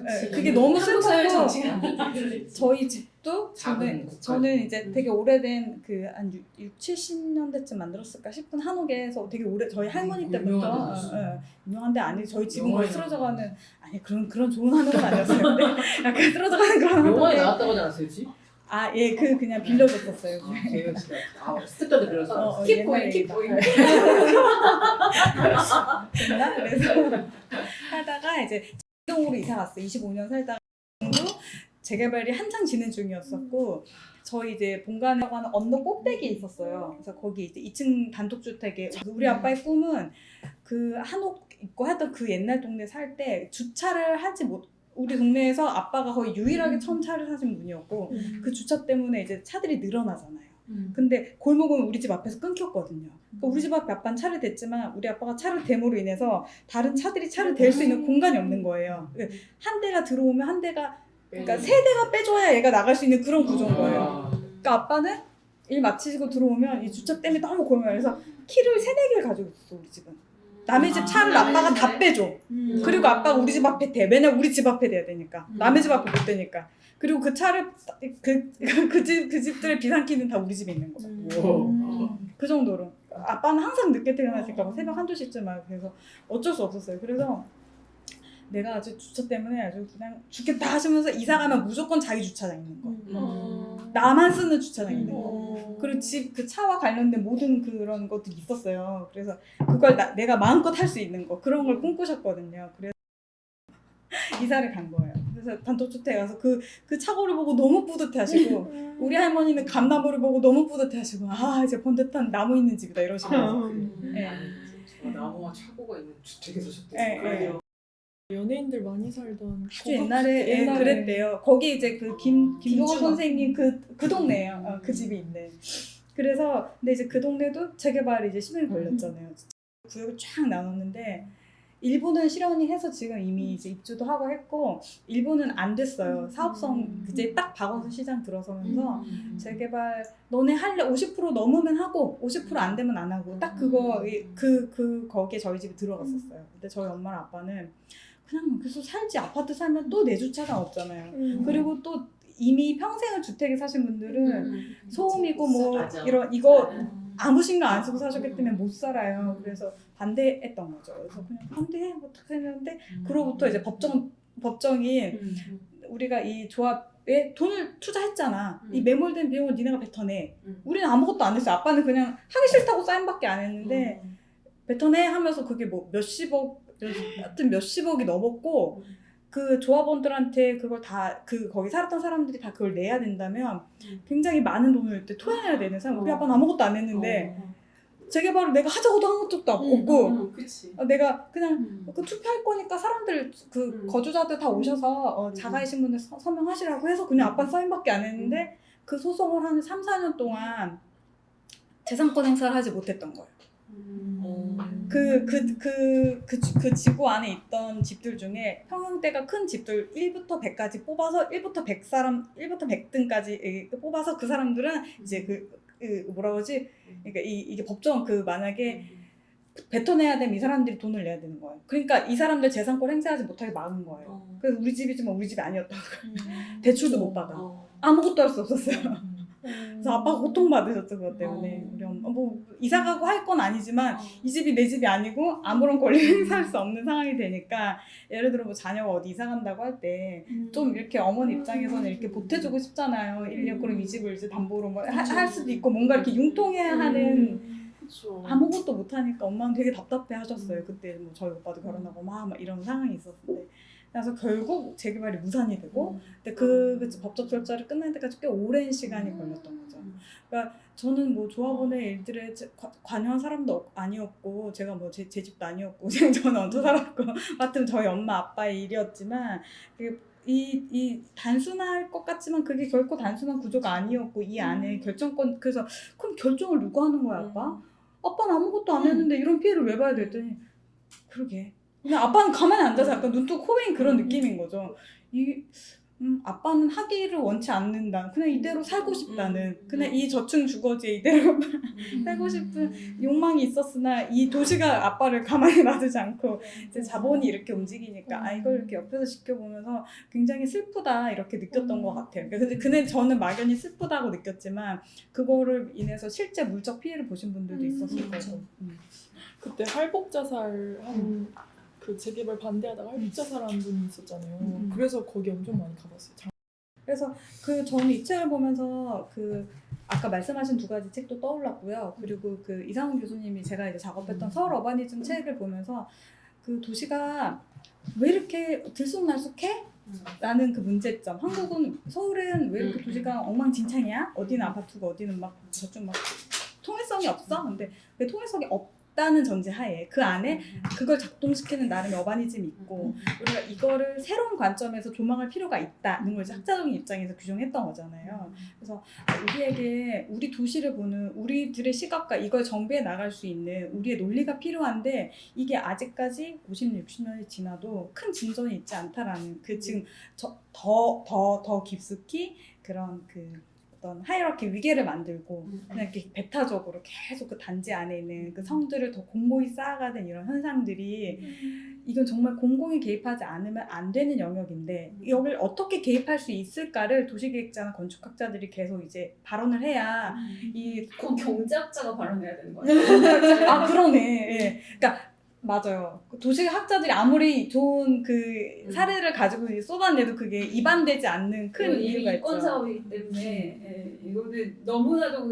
제가 가치에 묻은 것 그 책 읽었다고 여러 번 그 책들을 이동을 했었는데 얘기하면서 그 책 읽고 이걸 보면은 또 다르게 보이실 수도 있어요. 그러니까 이게 그냥 도시나 건축적인 차원이 아니라 그냥 거대한 그 세계 금융 시장이 변화하는 그 물살에 파도에 같이 휩쓸려서 그냥 이렇게 된 거예요.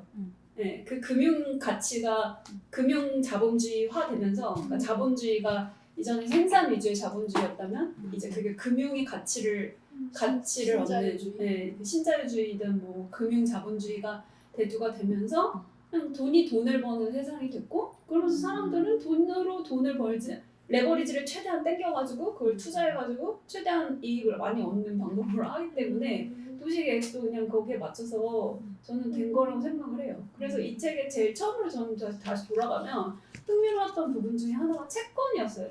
주택 채권을 사가지고 이걸 한다. 근데 거기서 40년을 살아요. 그럼 이 땅의 도시적 이게 도시가 아니라고 한다면 그냥 이게 이 단지 하나로서 완결성이 있고 이 단지 하나로만 딱 본다면 여기서 40년, 50년을 43년을 살았는데 이거를 싹 철거하고 다시 만드는데 원래 살던 사람은 뭐 이건 다른 아파트보다 분담금을 더 많이 냈다고 하지만 그래도 1, 2억 정도의 분담금 지금 아파트를 그 똑같은 아파트를 사는 것보다 훨씬 적은 분담금을 내고 사는 거잖아요. 그게 말이 되나요?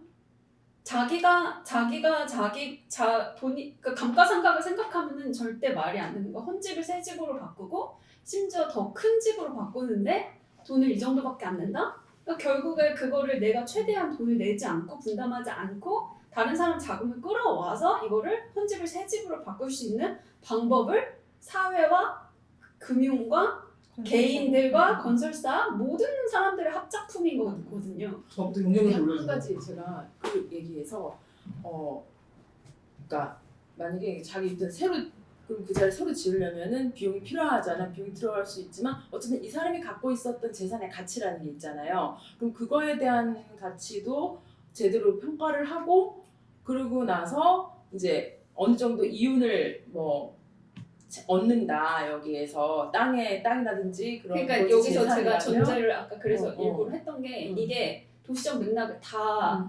제거하고 그냥 이 단지 하나로만 봤을 때도 말이 안 되지만 그러면 이 단지가 새로운 사람들이 어떤 기존에 살던 사람들이 아니라 새로 여기 입주한 사람들이 어마어마한 돈을 남들의 집값까지 내주고 들어오는 거잖아요. 그러니까 제 말은 그런 가치가 생기는 거는 사실은 이 주변에 공공이 엄청난 투자를 했기 때문이죠. 그렇죠. 지하철도 뚫고 도로도 만들고 용적률 공원도 올려주잖아요. 만들고 용적률 올려주잖아요. 기존보다 용적률을 올려주잖아요. 그러니까 용적률도 그게 올려주지만 제일 이 땅의 가치를 올려주는 건 이들만 할 수 있었던 게 아닌 거예요. 그러니까 그 그래서 공공 가치, 공공 가치, 여기 도로 만들고 공원 만들고 관리하고 여러 가지 편의 시설들도 복지 시설이나 편의 시설들도 넣고 관리하고 뭐 여러 가지 일들을 공공에서 하고 그거 비용은 세금으로 하는 건데 세금을 누군 더 많이 내고 누군 덜 낼 수 있겠죠. 근데 더 정부라는 게 원래 국가라는 게 정부라는 게 하는 일은 어쨌든 간에 여기저기서 걷어가지고 그거를 어떻게 배분하는지에 대해서 배분하는 역할을 준 거고 그 특권을 준 거고 그 배분을 어떻게 하는지가 그 정권의 색깔이 나오는 건데 그게 이 땅이 갖고 있었던 그 가치가 어떻게 형성이 이 둔촌 주공만이 아니라 강남은 더 심하겠죠. 그냥 모든 게 근데 그래요. 그 개개인이 개인 자본으로 노력하지 않았는데 그러니까 지하철역 생기는데 내가 한 거 없잖아 우리 집 앞에. 근데 그냥 내가 그 이득 보는 거잖아요. 나 지금 왜 지금 그런 가치를 이렇게 하려다 말았어. 그런 가치를 새로 평가했으면 좋겠다는 그러니까 거잖아요. 그래서 그죠? 이익금을 그 기준- 그 개발 이익을 세금을 얼마를 더 내고 이런 것들이 뭐 있었잖아요. 진보 정권에서는. 근데 결국에 그걸 또 없애주고 부동산 규제 완화한다 하면서 이 세금도 없애주고 저 세금도 없애주는 선택들을 한 거잖아요. 그러면서 더 이게 더 난장판이 된 것 같아요. 근데 이게 개발적인 측면에서 보면은 토지값이 우리가 건설하는 원가 있잖아요. 그 전체 건설하는 원가의 토지값이 50% 정도거든요. 근데 이런 데 같은 경우는 사실은 더 높겠죠. 그러면은 사실은 이 사람들은 토지가를 안 내는 거잖아요. 그죠? 그러니까 새롭게 들어온 사람들은 이 토지가에 대한 걸 당연히 내야 되는 게 너무 당연한 거고 자기네들이 가져가는 거니까. 근데 기존에 다운이 있었던 원래 얘기하는 건 더 원론적으로 이 토지가가 올라가는 데 있어서 그 개인이 기여한 바가 없다는 거지. 그냥 아니 해서 개인이 기여한 바가 아니라 사회와 개인이 그러니까 거기 그 안에는 공공적인 가치가 있다는 거죠. 그러니까 그러니까 공공이 개인이 인프라를 거기에 만드니까 올라간 거잖아. 그 개인 그치, 거기에 그치. 사는 개인이 아니라 그 사람들은 바깥에 사는 그 개인의 공부 들어있는 거지. 우리 모두가 전체가 다 해나가는 거고. 근데 그러면은 그걸 더 원론으로 더 근원적으로 더 들어가면 이 LA 그러니까 주택공사나 토지공사 옛날에 토지공사 같은 데들이 결국 갖고 있는 문제가 그거잖아요. 멀쩡하게 잘 살고 있는 집이었어. 근데 그거를 정비구역으로 묶어. 그래서 재건축이면은 이제 내가 선택할 수 있지만 재개발이면 이게 정비구역으로 묶인 이상 무조건 여기 사는 사람은 여기 퇴거해야 된단 말이에요. 조합원으로 무조건 묶일 수밖에 없단 말이에요. 이거 강제하는 거 누가 이 강제권을 줬어요? 국가가 줬고 그걸 집행했잖아요. 그러면서 그 땅이 갖고 있는 가치를 누가 다 가져가. 개인이 여기 터잡고 살던 사람들이 갖고 있었던 이 주거의 가치 혹은 이 땅의 가치를 되게 싼 값에 공공이 강제로 사갔단 말이죠. 빼앗아. 그런 다음에 그거를 여기 개인한테 그걸 다시 뿌린 거예요. 이거를 그 대규모 단지를 지어가지고. 그러면 이게 40년이 지나도 저는 그 40년 전에 원래 거기 살던 사람들 싼값에 자기네들은 쫓겨나면서 철거민 생활을 할 수밖에 없었던 그 사람들이 갖고 있었던 그 땅, 그 사람들이 받은 그 손해는 어디에 그 호소를 해야 돼요? 그러니까 여기서 갖고 있는 이 땅이 지금 갖고 있는 현재적 가치, 현재적 가치를 어떻게 보느냐도 문제지만 결국 그거에 우리는 시작부터 너무 꼬이게 시작됐다는 거지. 근데 이제 이게 그 토지구획 정리 사업이라는 자체가 가지는 한계와 문제점이라고 처음에 그러니까 그게 일제 시대에서 온 거잖아. 일본이 하던 방식 그대로 가져와서 몰수해서 너더 내? 그리고 나는 원치 않지만 안 내면 난 그냥 죽는 거야 진짜. 그러니까 저희 개인은 진짜 너무 무력한 거야. 무력하죠. 저희 그러니까 가족 중에 한 분도 그런 이렇게 재개발 구역에 묶여서 살고 있었는데 힘들게 사서 그 동네 어디 끄트머리쯤에 집을 한 채 겨우 얻었어요. 겨우 자기 거 샀어. 근데 그리고 나서 몇 년 있다가 재개발을 하겠대. 그럼 재개발하면 날벼락이 떨어진 거예요. 왜냐면 갑자기 큰 건가? 나는 1억 주고 이 집을 샀는데 아파트 지어서 들어가려면 3억 더 내래. 3억이 어딨어요. 그걸 대출 받아서 낼 수도 없고 그걸 유지해서 굳이 내가 여기까지 기어 들어가서 빚 내면서 살아갈 이유가 없었던 거죠. 그런데 나는 그냥 집이 없어진 거야. 그리고 그럼 보상금 얼마 받는지 아시죠? 되게 네. 그냥 딱 그때 공시지가를 기준으로 받잖아요. 재건축은 공시지가로 안 줘요. 그건 현재 그 시세로 준단 말이에요. 그때는 공시지가로 받아서 이거 뭐 똑값인데? 그러니까 진짜 여러 가지로 말이 안 된다. 그러니까 그거를 분양을 일단 받고 그 분양권을 팔아야지. 프리미엄을 붙여서. 그러니까 그 방법 아니면 없는 거예요. 이게 딱 다른 재개발은 공공이하고 재건축은 민간이 하니까 딱 이게 재질이 다르구나. 재건축 게이드인데. 제가 게이드에다가 이걸 얘기를 하면서 또 하나 그냥 이거는 어떤 책을 찾았는데 그냥 아파트 수명이 되게 궁금했어. 그러니까 제가 인터뷰 하다가 우리나라는 자꾸 짓고 부시고 하니까 건설사 배불리는 건데 이거 패스트 패션 스팟 브랜드랑 다를 거 하나도 없네요.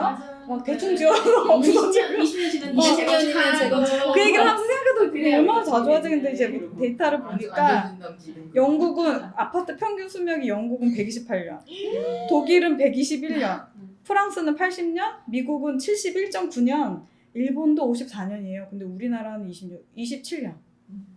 그러니까 사람들 하여금 더 부추기는 거죠. 재건축하면 너네 돈 더 많이 벌 수 있고. 그러니까 그게 뭐냐면 둔촌에 대해서 가졌던 큰 질문 중에 하나 이제 그 편집장님 얘기로는 왜 멀쩡하게 안전등급 B등급 받아서 재건축 안 된다고 했잖아. 근데 그거를 엄청 낙후된 것처럼 보이려고 수리 하나도 안 하고 페인트 칠도 안 하고 오히려 더 더럽게 쓰고 막 이랬다는 거예요.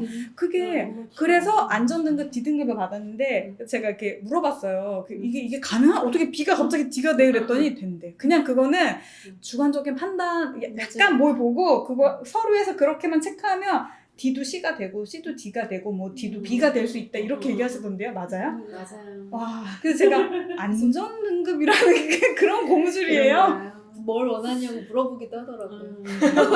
얼마쯤 드릴까요?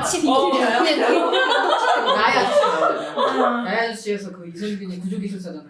여기 C등급인데 그랬더니 너 그렇게 하니까 네가 부정밖에 안 돼. 그런 장면이 있어요. 나야. 그래요? 그래서 기분 박동훈 부장인가? 진짜요? 그래서 그런 회의 장면이 있어요. 그러니까 이거랑 생각해서 이 어떤 이기심을 떠올릴 때 저 최근에 콘크리트 유토피아 그러니까 거기에도 그냥 아주 아파트 그냥 촥 그냥 우리 이런 단면을 그냥 촥 이건 재건축 아니라 다른 이슈를 촥 이렇게 보여주는 그런 그 대표 뽑고 그 대표가 갑자기 막 민주 열사처럼 막 이렇게 뛰들어오고 막 나가라고 막 하고 또 어떻게 생존의 문제가 걸려 있는데 그러니까 극단의 상황을 보여주는 거죠. 그냥 우리 아파트만 안 부서져서 사람들이 원래 기어들어오려고 하는 거죠. 안 그래도 거기에 빈집이 엄청 많았는데 그 빈집을 내주면 되는데 자기들이 잘 살기 위해서 그 빈집에도 못 들어오게 하면서 이제 막 일어나는. 근데 이제 그 한 의사결정의 과정이 다 투표야. 민주적이야. 다수결에 의해서 굉장히 이기심을 부리면서 이렇게 생존을 위해서 우리 이익만 추구하는 거죠. 이제 그게 이제 근데 여기 이제 뭐라고 다수결이야. 거의 60%나 되는데 거기에 이제 비상대책위원회든 아니면 뭐 조합이든 간에 몇 명 되지 않는 사람들이 굉장히 중요한 많은 것들을 결정을 하잖아요.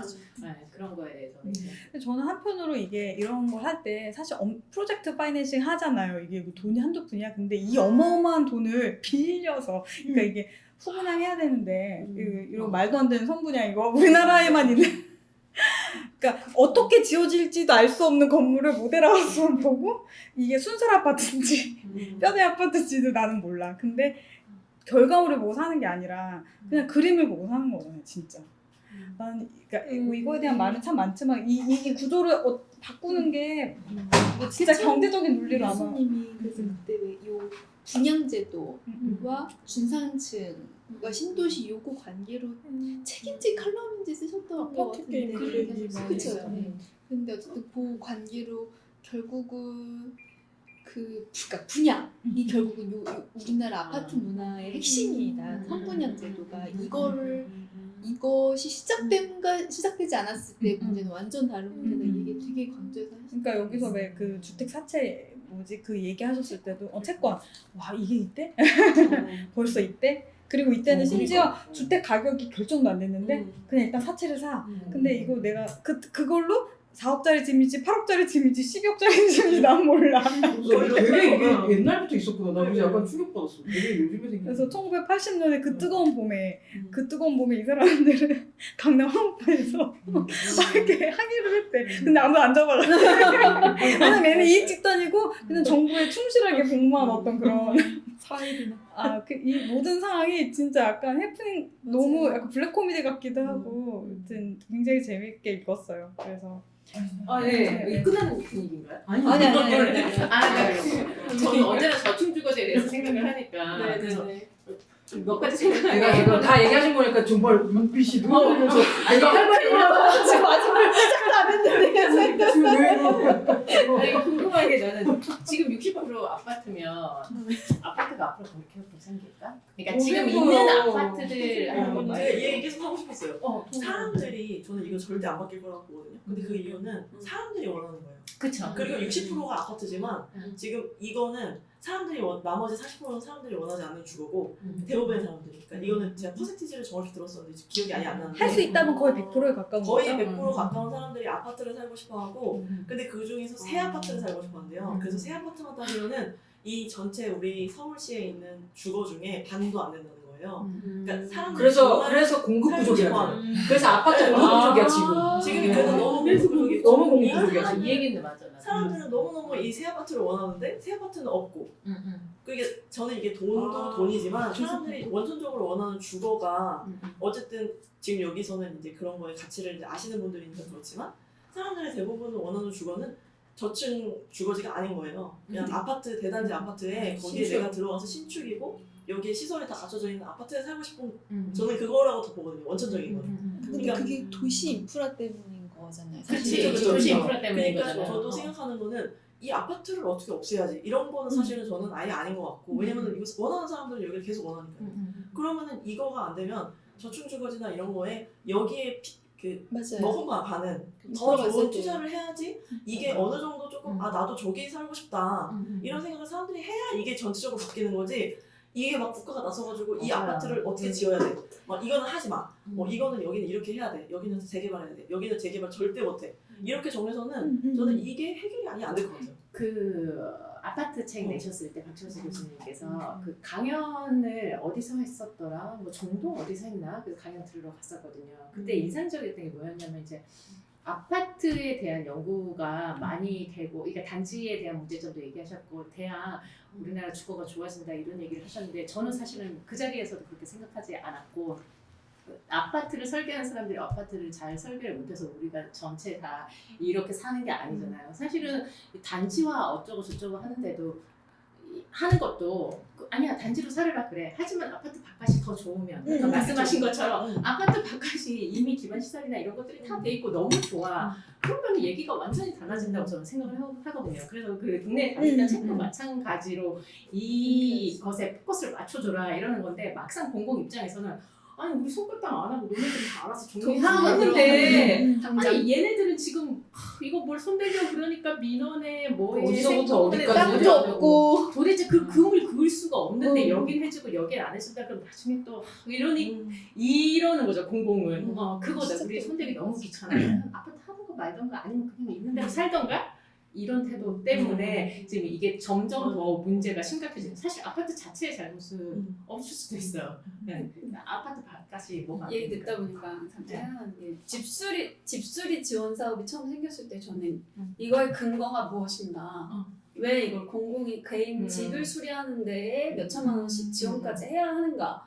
사람들의 의식에는 무엇이 부재해 있나? 막 이런 생각 하게 됐었거든요.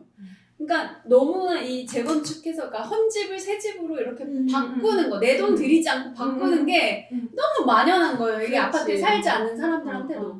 그래서 그러니까 공공에서는 이제 저층 주거지 같은 경우에는 구릉지에 있고 저층의 주거지 뭐에는 거기가 이제 슬럼화되면 더 많은 비용이 들어가니까 지원을 하는 거거든요. 그렇죠. 슬럼화되기 전에 헌 집들을 그래도 어느 정도 집 수리를 해서 동네가 좀 깨끗할 수 있도록 그걸 근거로 지원을 하는 거예요. 슬럼화를 방지하기 위해서.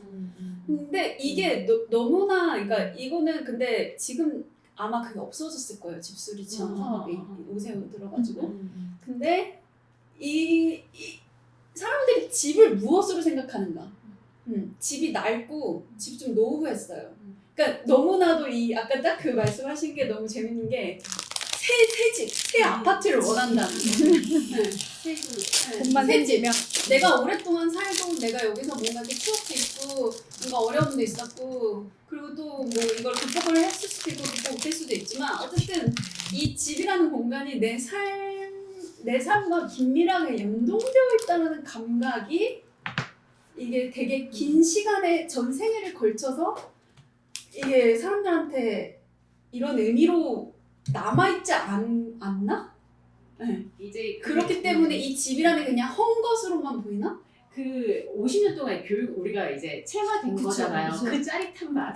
뭐난 아무것도 패배감. 안 했는데 갑자기 승집 주고 돈은 더 생기고 자산 가치는 올라가고 이 짜릿함을 내가 그게 내 그냥 눈앞에서 봤는데 이거의 근원은 그냥 그거네. 우리가 진짜 그냥 집을 재화로 보내. 그냥 네. 상품 그냥 다 그게 근데 너무 재화로 볼 수밖에 없는 게 나라 정부나 행정이 얘를 재화로 보고 이걸 굴려가지고 세금도 도시를 지금 정비를 하는 것이기 때문에 그럼 우리는 당연히 나 진짜 사람한테 살고 싶지 않은데 이게 진짜 위선인가? 나 근데 저도 그래요. 저도 그래요. 난 진짜 생각보다 진짜 살고 싶지 않아. 주택이 좋아요. 저도 주택 살고 싶었는데 못 사는 거예요. 어떤 집에 오래 계속 근데 살고 싶은 게 그게 있는데. 약간 그 주택 아파트 아닌 경험이 다 있으신 거 아니에요? 그러면 그쵸 아파트 아닌 경험이 있으신. 근데 만약 이렇게 이인규 저자처럼 아파트 키드로 태어나서 살고 그 경험이 없으면 담벼락 뭐 이렇게 뭐 이렇게 이게 안 느껴질 것도 같고. 아니 아파트라도 그런 경험이나 감각이나 오래 내가 이 집에 살았다는 게 쌓여서 그 집에 오래 살고 싶을 수도 있지 않아요? 그러면 네. 그런 좋은 아파트 단지에 살겠죠. 그렇게 잘 되는. 그리고 또 아니 그러니까 무조건 새 집이 아니라 새 아파트에 대한 것들을 지금 계속 나한테 그거에 대해서 그렇게 많이 좋아한다길래 어떤 건지 알겠지만 뭔가 과거에 사람들은 뭔가를 세탁하고 싶어 하나? 그러니까 새 아파트 아니지 그러니까 손 안 대고 그쵸. 새 아파트 옮겨간 사람들 내 눈앞에서 봤으니까. 근데 그런 일이 아예 없어. 이 나라가 이 사회에는 그런 게 아예 불가능하고 다 알아서 고쳐서 살아. 기억에 대한 이러면은 아 그래 고쳐서 살아야 되나 보다. 근데 그게 이런데 아니어도 살 수 있는 방법이 있으니까 내놓고 사람들은 있는 내가 거지. 왜 나와? 이거 신청해 집수리 지원 사업 4천만 원 받을 수 있는데 다 아까 둔손도 고쳐줬는데 옆에 개포 되는데 고덕도 되는데 우리는 왜 안 돼? 이렇게 된 거잖아요. 그러니까. 나만 호구되는 거라고 생각하는. 왜 나만 그렇게 살아야 돼? 그래서 저는 건축 탐구 집 같은 프로그램이 그 시기에 나온 게 우연도 아니고 되게 좋은 대안을 이었다. 할 수 있는 최선의 대안이었다. 위에서 보는 사람만 봐. 집에 대한 어떤 그런 감각이나 교육이나 그런 게 안 되는 것 같아. 교육이라기보다 이미 체화돼. 50년 동안 이제 사회에서 본. 맞아요. 그리고 네. 집하고 아파트 단지 말고 우리가 도시에서 만난 다른 공간이 없어요. 다른 경험이. 공공공간에 대한 경험이 진짜 너무 없어요. 좋은 공공공간에 대한 경험이 없기 때문에 아파트 단지로 들어가서 그러니까 음마 아파트도 막 그렇게 그 음마 상가에 대한 그것도 어마어마하게 있더라고요. 그러니까 이런 어쨌든 가지고 있는 인프라들을 한 번에 내가 어쨌든 가질 수 있는 이런 것들에 대한 다른 예가 사실 우리한테 너무 없는 게 그리고 나 이거 앞부분 보면서 뭐 이렇게 해서 계획했고 그거 되게 부럽다고 하셨잖아요. 이거 이 동네 엎으면 안 돼? 이렇게 생각했거든요. 정말 이렇게 엎어서 안 되는 건 안 되는 거고 되는 건 좀 이렇게 계획을 세워서 충분히 할 수 있지 않나?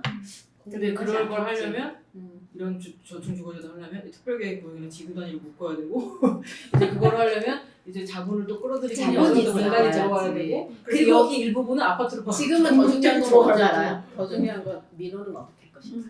어디서부터 어디까지 돈으로만 갈 되는 일이 것이며. 아니잖아. 아니 근데 저는 되게 재밌는 게 이런 걸 할 때 요즘 또 이렇게 회자 되는 거 뭐 송현동 같은데 큰 땅이 나와요. 용산에 이제 뭐 이렇게 땅 그 뭐지 미군에서 주고 나갈 거야. 그럼 이제 사람들이 여기를 다 모두가 쉴 수 있는 공원을 만들어야지. 라고 얘기하잖아요. 근데 한쪽에서 집이 부족하니까 아파트 공공 아파트 지어야지. 연극이 그러니까- 그렇게. 그러니까 이게 참 이게 건설회에서 그렇게 얘기하는 거 아닐까요? 저 땅 우리 주면은 몇 조 넘길 수 있는데 그걸 왜 100억 만들어? 근데 이제 그게 그 주민들의 요구라는 거죠. 집 지어달라.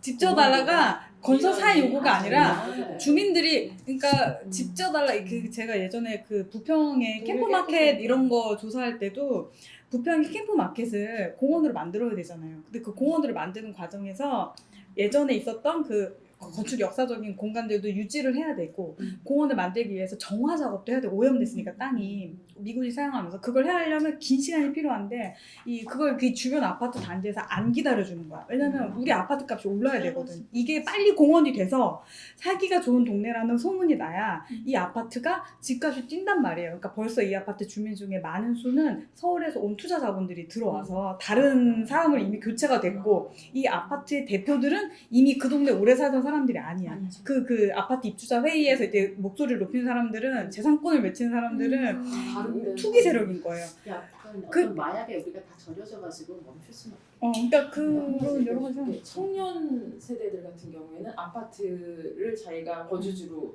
바로 진입할 수가 없잖아요. 그러면 그런 친구들은 다 어디 살까요? 포기했잖아요. 비슷. 도시형 생활주택? 그런 것들은 아파트에는 들어가지 않고 그러면은 뭐 저층 다세대 다세대. 법상으로는 그렇죠. 생활할 때 공동택이요. 근데 이런 거죠.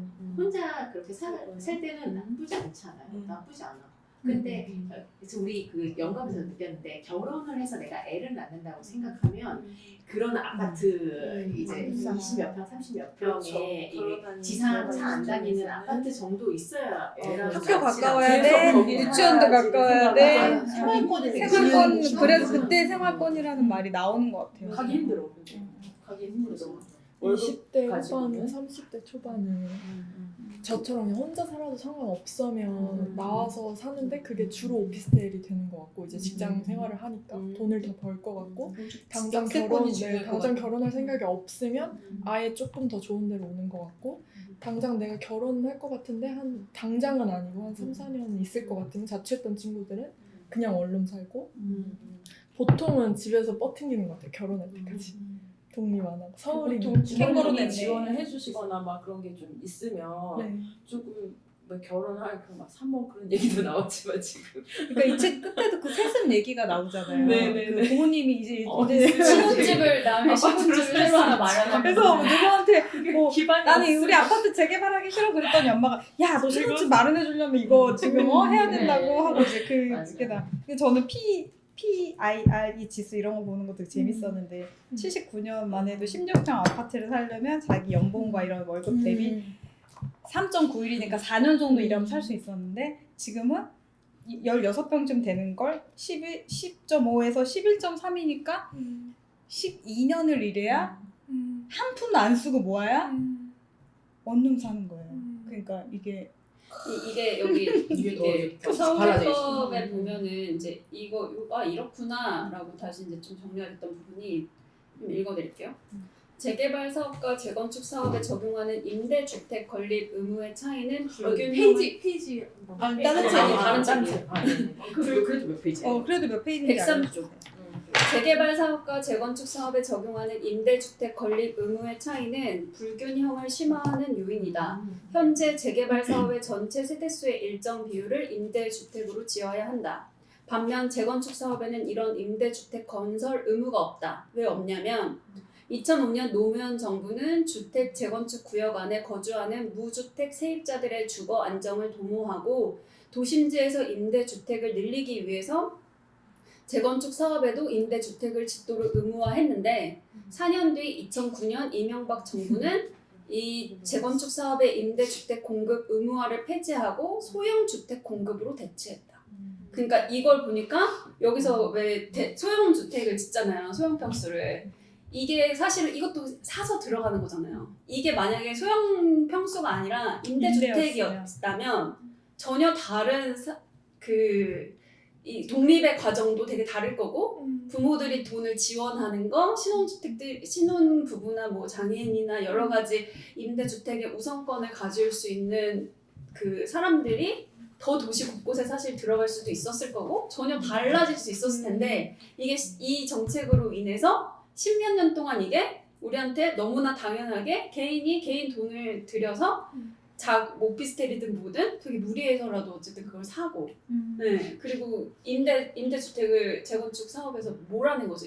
임대로 들어올 사람들을 네 이거 보고 아 이렇게 됐었던 거구나. 금방 읽어주신 그 밑에 내용이 약간 다른데 제가 이거 가로 쳐놓은 게 있는데 이처럼 결속력이 상대적으로 약한 재개발 사업조합은 양에 집착하고 결속력이 단단한 재건축 사업조합은 완전 달라요. 이게 완전 달라. 공공의 결속력의 차이가 결속력도 차이가 있고. 장기적으로 더 큰 이익이 돌아온다고 믿는 적정 밀도와 개발하는 고수한다. 나 이때는 물음표를 해놨거든요. 무슨 소리지? 약간 이해 못했었나 봐. 근데 이 책이랑 같이 읽으니까 좀 네. 물음표를 해놨어. 되게 이상한 모양으로. 그러니까 개인이 책임져야 되는 게 더 많아지는 방식으로 15년 동안 우리는 주택 정책을 당연시해요. 그게 학습되다 보니까 더 이상 그 굴레에서 벗어날 수가 없게 된 거예요. 이 사유재산을 네. 생각하게 되면 네. 그 순간부터 이제 내 재산을 지키기 그러니까요. 위한 싸움이 시작되잖아요. 2000년대 2010년 저도 한 10년 전쯤에 서울에 있는 큰 아파트 단지들의 임대주택만 다 조사를 했거든요. 근데 그때 보면 임대주택이 어디에 있느냐 그리고 거기는 주소만 따로 해놓은 데도 있어요. 맞아. 주소 다 똑같잖아요. 근데 임대주택만 다시 1번지 뭐 이런 식으로 해서 필지 분리해 놓거나 다른 구석에 처박아 놓거나 근데 그거는 지금 입장에서는 15년이 지난 지금 10년이 지난 지금 입장에서는 굉장히 양반이었던 거예요. 그나마 그 단지 안에 임대주택이라는 것이 곳곳에 있을 수 있게 된 거였잖아요. 근데 그러다 보니까 LH에서 임대주택을 따로 짓게 된 거고 그러다 보니까 그게 질적 하락을 갖고 오게 된 거고 그게 다 연결돼 있는 것 같아요. 아 가슴이. 와 근데 너무 스트레스 받죠 왜 이렇게? 이쯤에서 마무리할까요?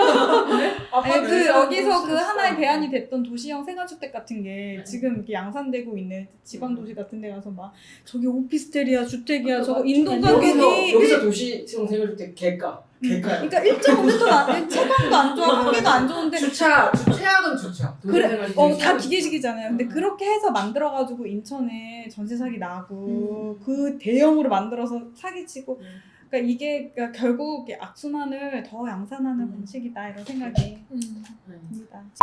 그거 봤어요. 이 책을 읽으면서 여기서 막 1단지 아파트는 뭐 놀이터는 어디고 막 이래서 그걸 보면서 봤는데 여기 엄청 큰 도로가 있는 거예요. 가운데. 그리고 도로 이름이 있는 거예요. 그 말은 도시계획 도로라는 거잖아요. 그래서 명을로가 반드시 있는데 여기서 그 언급이 없어가지고 이제 중간에 막잖아요. 왜 얘기가 없지? 왜 이거 다루지 않는 거야? 되게 그랬는데 명일로 얘기를 하더라고요. 그래서 각자 명일로를 이렇게 막는 거에 대해서 어떻게 보셨는지가 지금 이번에 궁금해서. 압구정거 개발하는 것도 가운데를 질러가게 도로를 끊지 않고 연결하는데 단지 못 질러가게 밖으로 왜? 돌렸잖아요. 그래서 조합원들이 다 그거 선택했잖아요. 그러니까 그런 개념이에요. 이게 어쨌든 대단지가 갖고 있는 폐쇄성이나 반도시성, 네, 뭐 배타성 이런 것들을 희석시킬 수 있는 요소라고 생각하거든요. 어쨌든 이 거대한 단지 섬을 쪼개놓는 거니까 도시랑 바깥 도시랑 어쨌든지 간에 접점을 만드는 거니까. 근데 어쨌든 과거에는 이 고덕로 뭐 우회할 수 있는 고속도로로 진입할 수 있는 큰 길이 없는 상태에서 이제 넣어서 그게 문제이긴 한데 어쨌든 제가 문제였을 것 같긴 안전상에서는 문제였을 것 같긴 한데 어쨌든 그거를 그렇게 막아버리는 상태. 거기까지가 내 사유재산이고 내 대문이니까. 내 대문 내 그러니까 대문 사유재산이 아니잖아요. 근데 그게 땅인데 그게 그 도로를 조성하는 건 그쪽에서 했잖아요. 그쵸? 민간에서 아, 했으니까. 민간에서 기부 체납을 해야 되는 게 맞는 거지. 응. 근데 그렇게 안 했잖아요. 저는 그러니까 막아도 상관이 없는 거죠. 내 마당이니까. 내 마당을 지나서 누가 옆집. 그러니까 그걸 억지로 못 그거에 열었다고. 완전 불법인 거잖아, 불법. 어. 불법인데 이제 억지로 못한 거죠. 민원이니까. 이제 그것도 문제네. 그래서 이제 어떤 그런 주요 프로젝트를 쟁취하는 그런 건설사무소들이 건축을 배운 대로 하지 않고 정치와 자본의 흐름에 맞춰서 하는 사람들이 다 또 하다 보니까는 또 도시가 이렇게 되는 것도 하나의 문제네요. 교육을 쓰지 않는 것도 아니고. 다 한 점을 바라보고 있으니까 그런 네. 것 같아요. 어쨌든 그만. 네. 이렇게 아니 잠깐만 뭐 한 마디씩 더 하고 아니, 싶을 수 있으니까 오늘 되게 한마디씩 되게 한 마디씩 되게 많이 했나요? 좋은 책이야. 네, 좋은 책이다. 책 우리 좋았어요. 모두의 그 말을 다 이렇게 유도해낸 할 네. 말이 다 있네. 막판에 또 흥분했죠. 음. 근데 이 책의 매력은 그건 것 같아요. 안현 전초중앙 아파트 썼다고 해서 되게 감상적인 얘기일 줄 알고 봤는데 생각보다 탄탄하고 맞아요. 레퍼런스가 많고 참고문헌이 너무 많아서 오! 뭐 약간 이렇게 논문이. 되게 논문이 있었으니까. 그렇게 봐서 되게 이득이다. 생각보다 이 재밌다. 팟캐스트를 들으시면 또 어떤 비하인드 스토리가 있냐면 그 이걸 그러니까 이걸 논문을 쓸 때 이걸 출판하겠다라는 생각은 갖고 계셨대요. 원래부터 마티랑 계약하기 전부터.